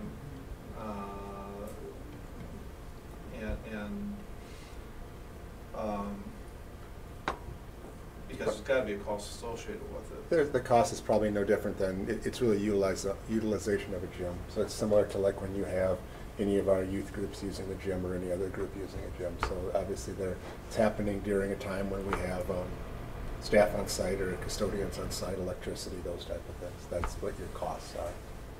But I don't see anything else from a material standpoint or anything else. It's no different than what we would have for other groups who utilize our gym facilities. Any other discussion or comments? All in favor? Aye. Opposed? Thank you. Great, thank you. Announcements? I don't think I have any announcements. I have things under correspondence later in the agenda. Okay, so on to committee reports, starting with budget committee. Gary? I think the only thing we acted on was moving of the 83,000 that was, and Steve can expand on it if I don't cover this right, but we wanted to keep that back in, that it was a facility use or repair use going on after this year. We didn't have anything specific for it this year, so in this case it filled that need. But I think the majority of the board said that this needs to be in place for facilities after this year. Right. So just a little bit of background. We did meet with the budget committee and the HR committee back to back. It was really related to one allocation of dollars at the budget committee and then allocation of amongst employee groups at the HR committee in preparation for tonight's discussion that'll come up in a few minutes on salaries. The piece that Gary's talking about is we had $83,000 put in a, what's the correct term, energy efficiency fund. I believe that was really a parking space that we put some of the dollars from when we paid off this building and the dollars that initially were assessed with it. So what Gary is stating is that for this year, utilizing those dollars and allocating them towards so that they could be available for salary increases, but in the next budget cycle, we'll make sure that we are restoring those towards the facility use project. So that was really informative information to help guide some of the discussions at the HR committee. So there's no action on that needed this evening, but that was part of the recommendation that you will see as it comes through the HR recommendation in a few minutes. Okay, moving on to curriculum committee. Curriculum committee has in front of them the new course approvals. I think that there's a memo associated with that from Tim, and so he can come forward and answer any questions or provide a summary of really what's in front of you this evening.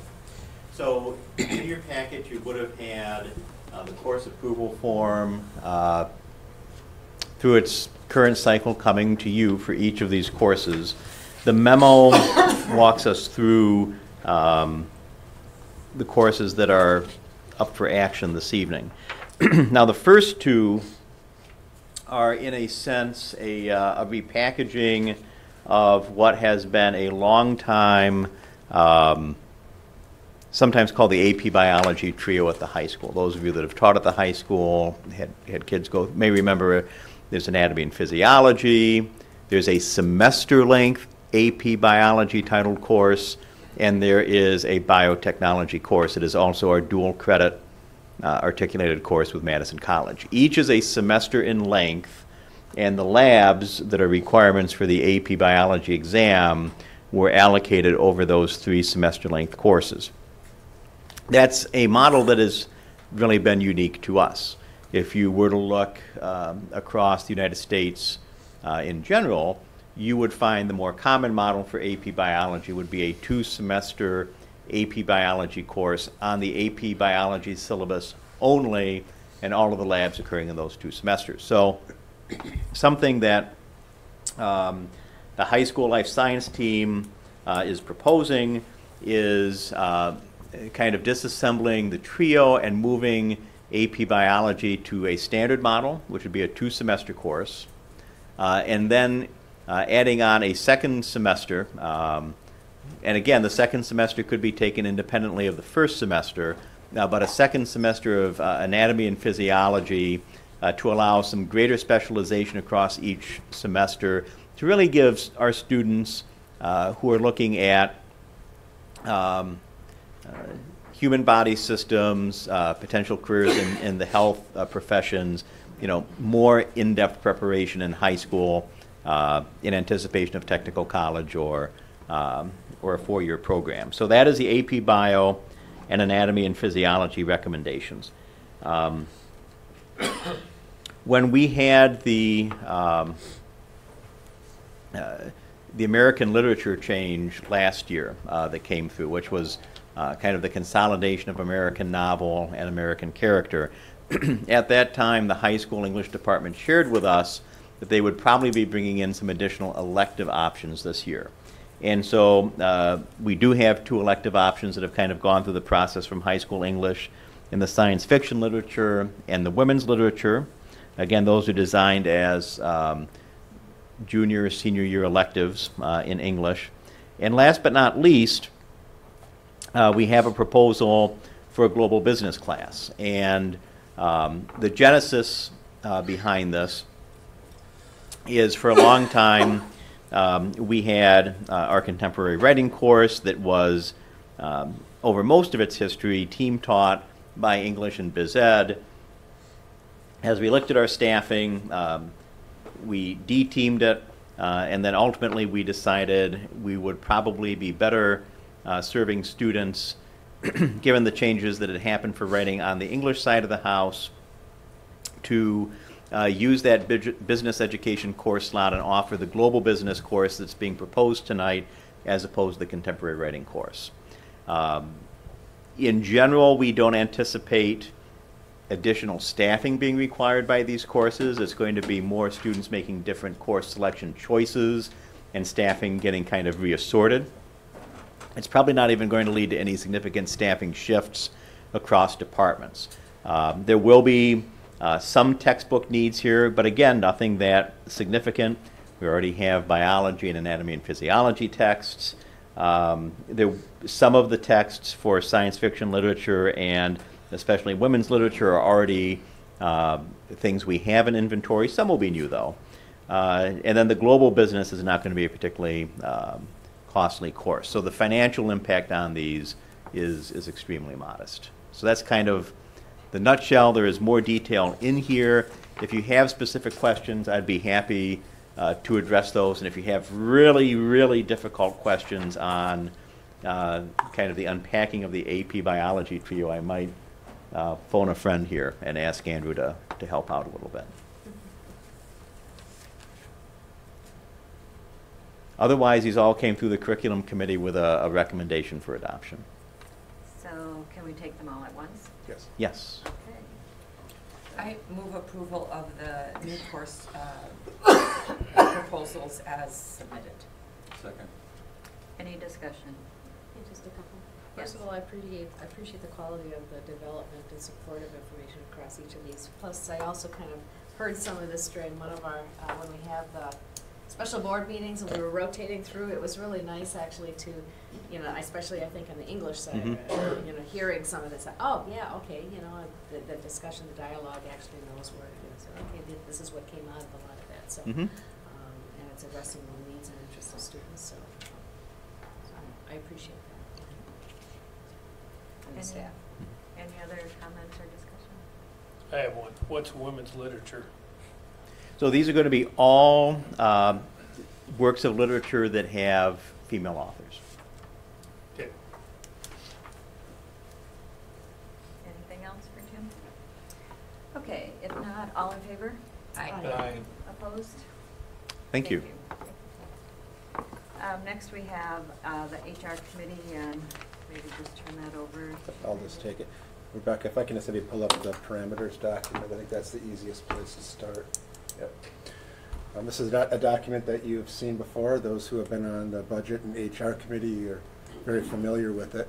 As I stated when Gary was talking about the budget committee, those two committees met back to back this past week, really to look at from a dollar allocation standpoint, and then also with regards to the parameters for our compensation and some of the options that we have in front of us.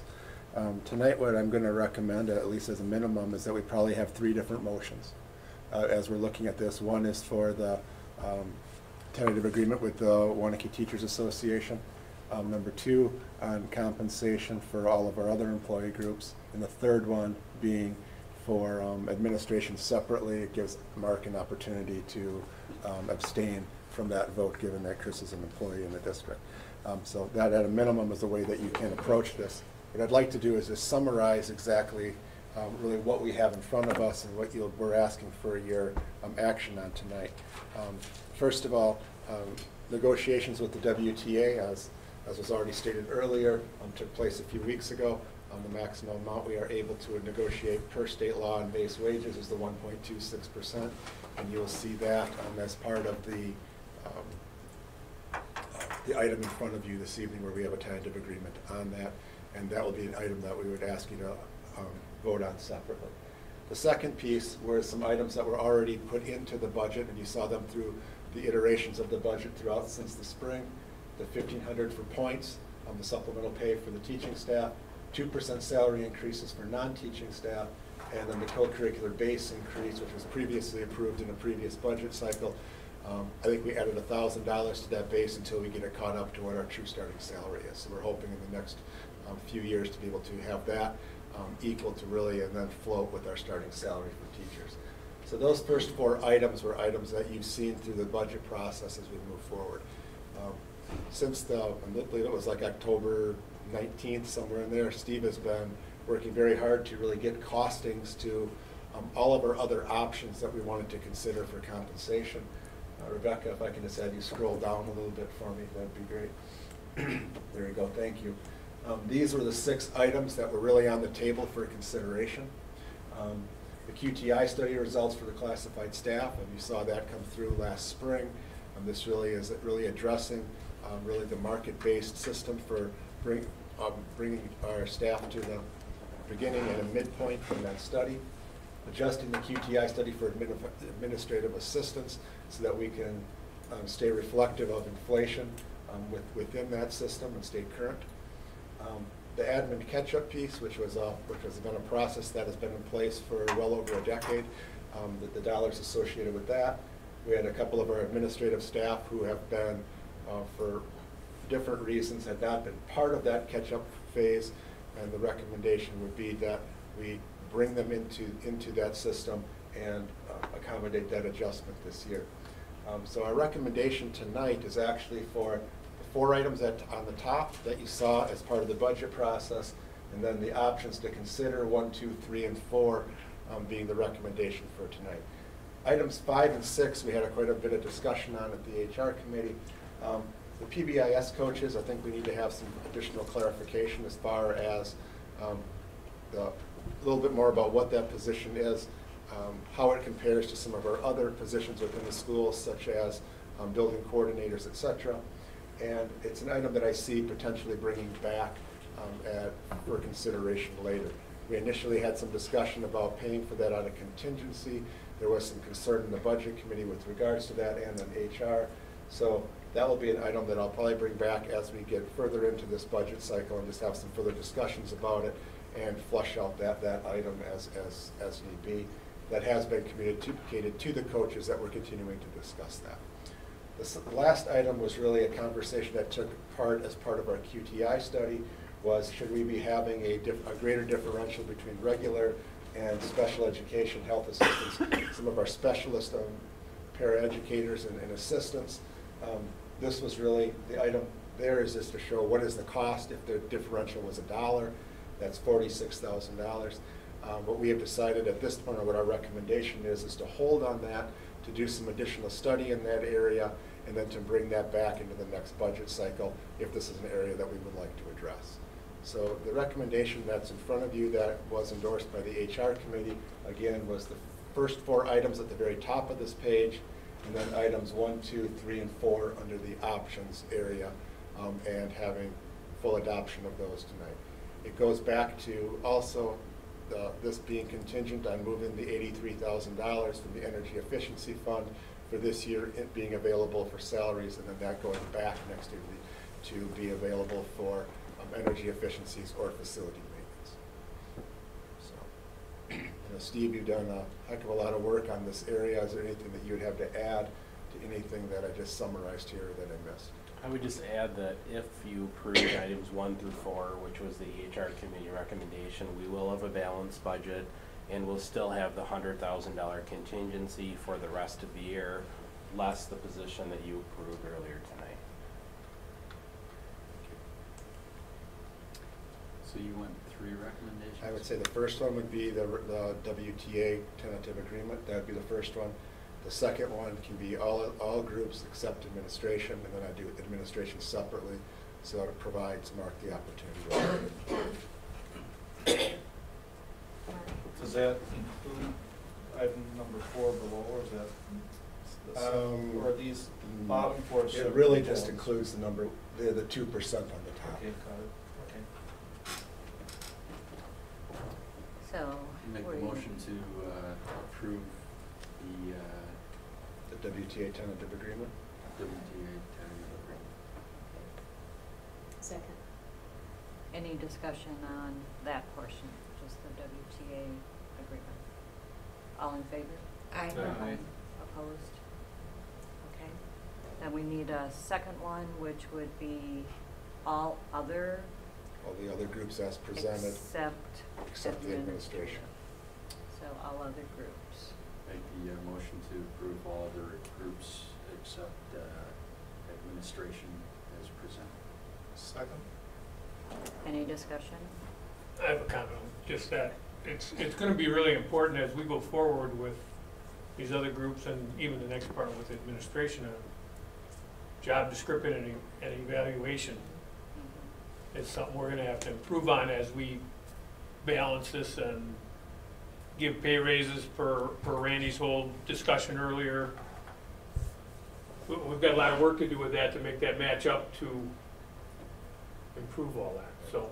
Agreed. Yeah, and just to follow up on that, Gary, one of the things that, once we move beyond this piece tonight, which is kind of our short-term aspect, the next HR committees will be focusing on really extrapolating out that vision and exactly what you're talking about, looking at all the different employee groups, looking at how it looks at competencies, professional development, the pieces that Tim was presenting on earlier, and then looking at how we can accomplish that in the timeline moving forward. So that's going to be really the bulk of the work that I see HR doing, and I'm going to be asking for a meeting starting in early December to start that work. Good. Mark, did you? I would just echo, and Angie, I think it applies more to when we get down to the options here, but I think it is critical is, as much as we are trying to compensate, to maintain and attract employees across the spectrum, that the non-teaching employees do have a strong professional development component that's not optional, but that's required. So that they're fully capable of performing the duties that are going to be expected of them wherever it is, with the new technologies, with the new expectations, whatever that may happen to be. And so I'm pleased to hear you talk about their end, because I think that's a critical piece. It works together, I would say. And as a point of clarification, is what we're voting on now is options number 1 and 2 under options to consider?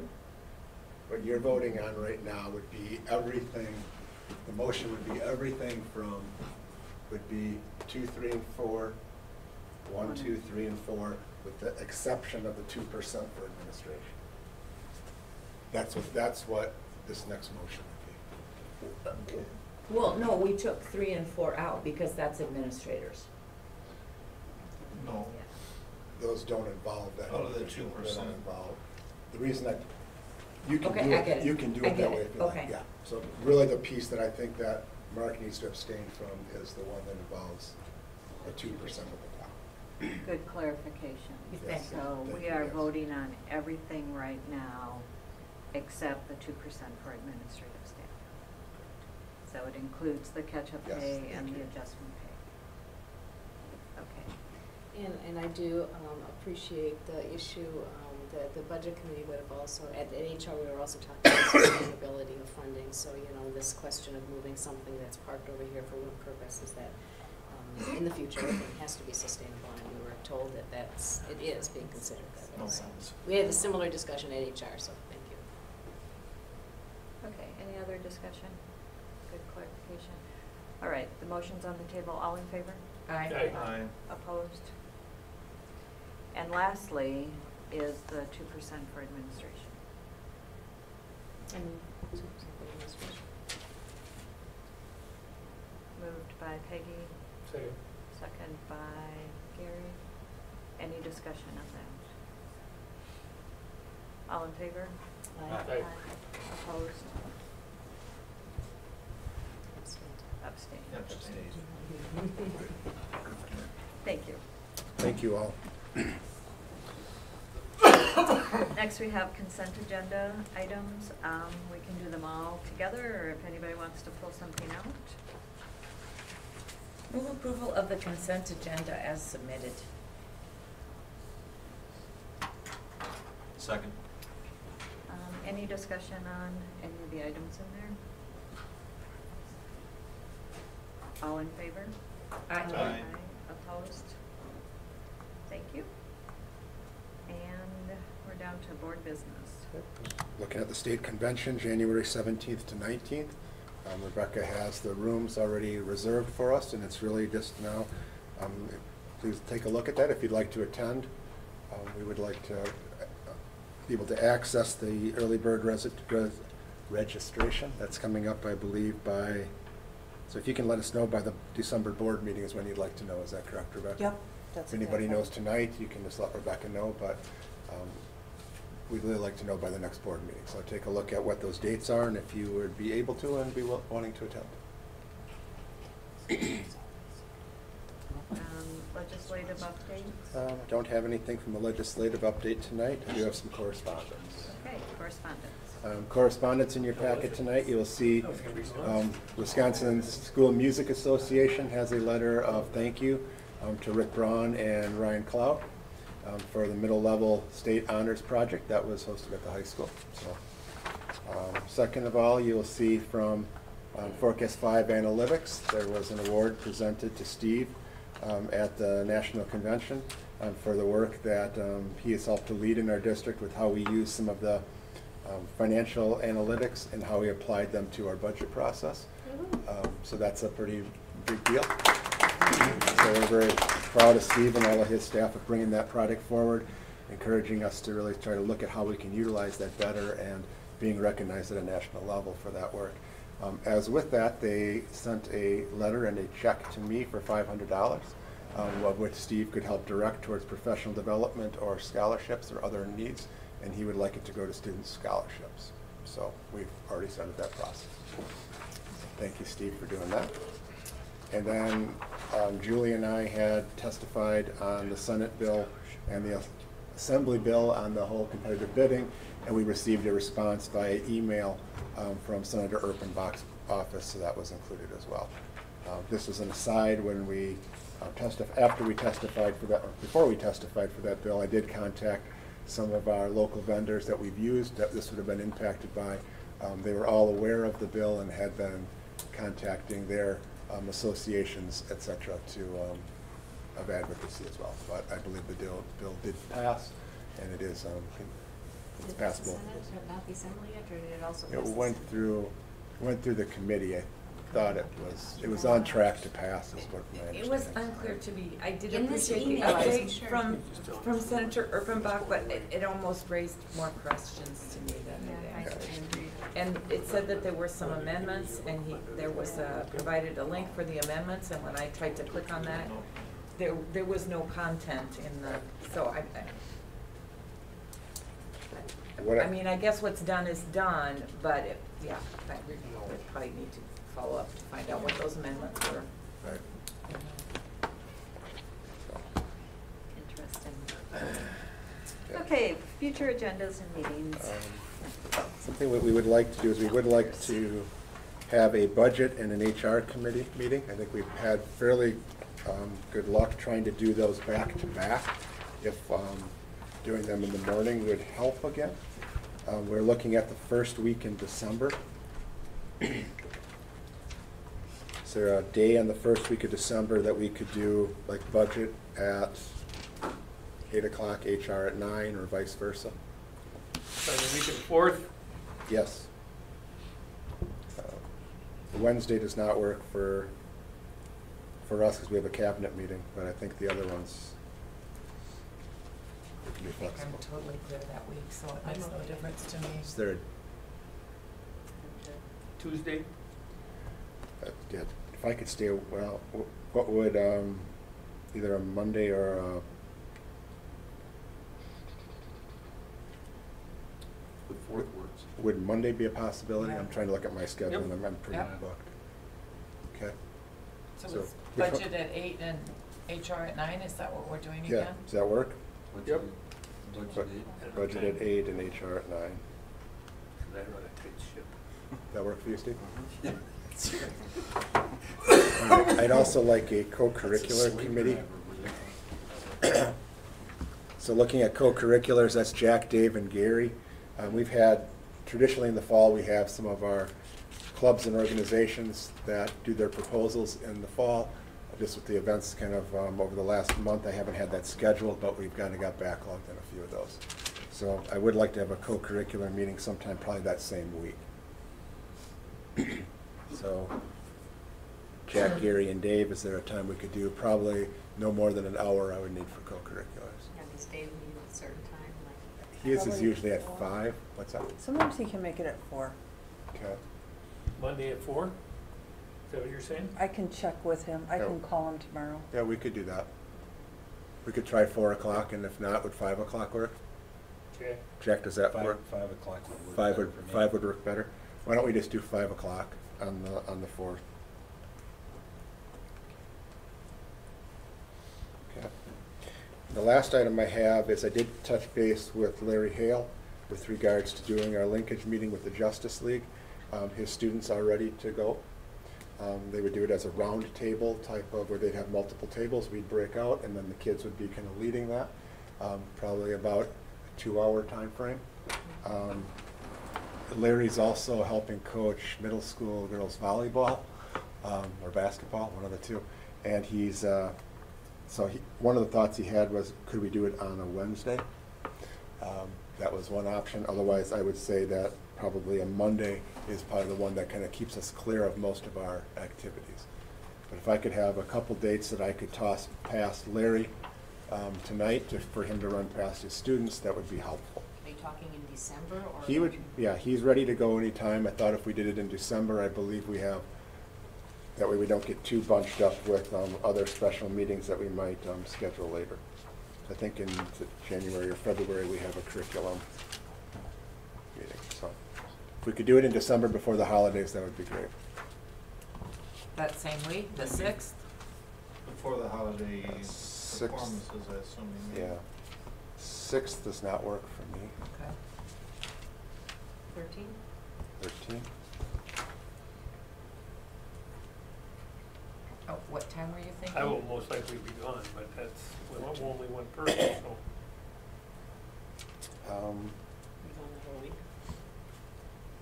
What I'd like to see, I think I just painted myself in that corner, yep.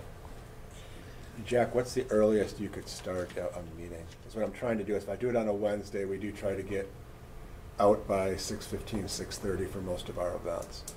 So if we could do it by like 4:30 to 6:30, is that Yeah, I could do 4:30. 4:30? Is that on the 13th? Yeah. I can't on the 13th. Can't do it At on the 4:30. Prefer a different day than. Prefer a different date? Okay. That's my lucky number. What about the week after Thanksgiving? That's early this year. You got that whole week in the end of November, kind of. It's possible. Let me run that past Larry. So you're looking at like the 29th? Yep. We do have the insurance committee that night. Okay.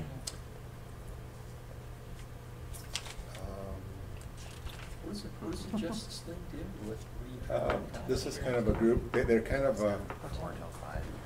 they're really looking at look at student issues across the school. And they look at things from everything from equity to poverty to a whole branch of how different policies impact students. Is that too short notice for the It's teacher probably pretty tight if I did it that. We couldn't do it the 29th, it'd be the 27th. What if we Steve did suggest that he'd be done by 5 on the 29th, so if you wanted to do like a 5:15 or 5:30? Yeah. After your insurance meeting. So if we did like a 5:30. So why don't I try that and run it past Larry? And then if not, I may have to kick it into January. Does that work? Or the other option would be, And you were saying Mondays might work? well, the 29th possibly, or what about like the 18th of December? 18th of what? 18th of December? Would the 20th be better because are there any concerts that night? On the 18th? I'll double check all those. That's gonna be my challenge. The 20th, yeah. 20th there is, yep. I'll be Christmas shopping. Yeah, it gets crazy in December, so I'm pretty limited. So let me try the 29th of November, see if that would work Yep. for Larry and the students, and if not, we'll come back and we'll look at January. Is that fair? All right. Sure. That's all I need. Do we need curriculum? Yep. So. Okay, what did we just say? 29th. 29th? At 5:15. So I think based on polling, the best date, the first date I'd like to throw out would be afternoon on Wednesday, December 6th. And I guess my question is how early would that afternoon work, and then how early could we start? And I think, Jack, you're kind of, how early would it work for you on the 6th? Is this co-curricular? Curriculum. Curriculum. 4:30. Mm-hmm. That would work. Yeah, that would work. Yeah. December 6th. Works for me. December 6th. Very good. Thank you. I do have a question. Do we have to make a motion on a special meeting for the 29th? Yes, that would probably make sense. Yes. For Oh, the the Lincoln social Committee. justice thing. Yeah, why don't we make that, but yes, thank you. The succession plan. I move the special Never- meeting, you're delegating really well. package meeting on Wednesday, November 29th. 5:15. Second. All in favor? Aye. Aye. Forgot to ask if you wanted to Go out discuss of here. it. That was- We're all done discussing. It's after 9. We're into the implementation phase. Right, we're done discussing. Okay, we need a motion to adjourn. Motion to adjourn. Second. All in favor? Aye. Thank you. Mark, you didn't look too excited. What? You didn't look too excited. December. I like to be You're the the one who said that we could be better. Oh, yeah, I wrote it down. Oh, that was for, okay, Yeah, that was gotcha. for that. It's that friendship and bonding. So Randy, are you going to be able to go on this? Or not really? I mean, We'll see. health-wise. See what the Yeah. weather's like on Saturday. Okay. If not, I'm the camp cook. So what is December? Can't do that, he's 4th? Is that Well, I know, things are crazy. Yeah. Yeah, no, Budget in the you morning. definitely are. Yes, we've got budget right away in the morning for curriculum. I'm starting to think it's still in fact.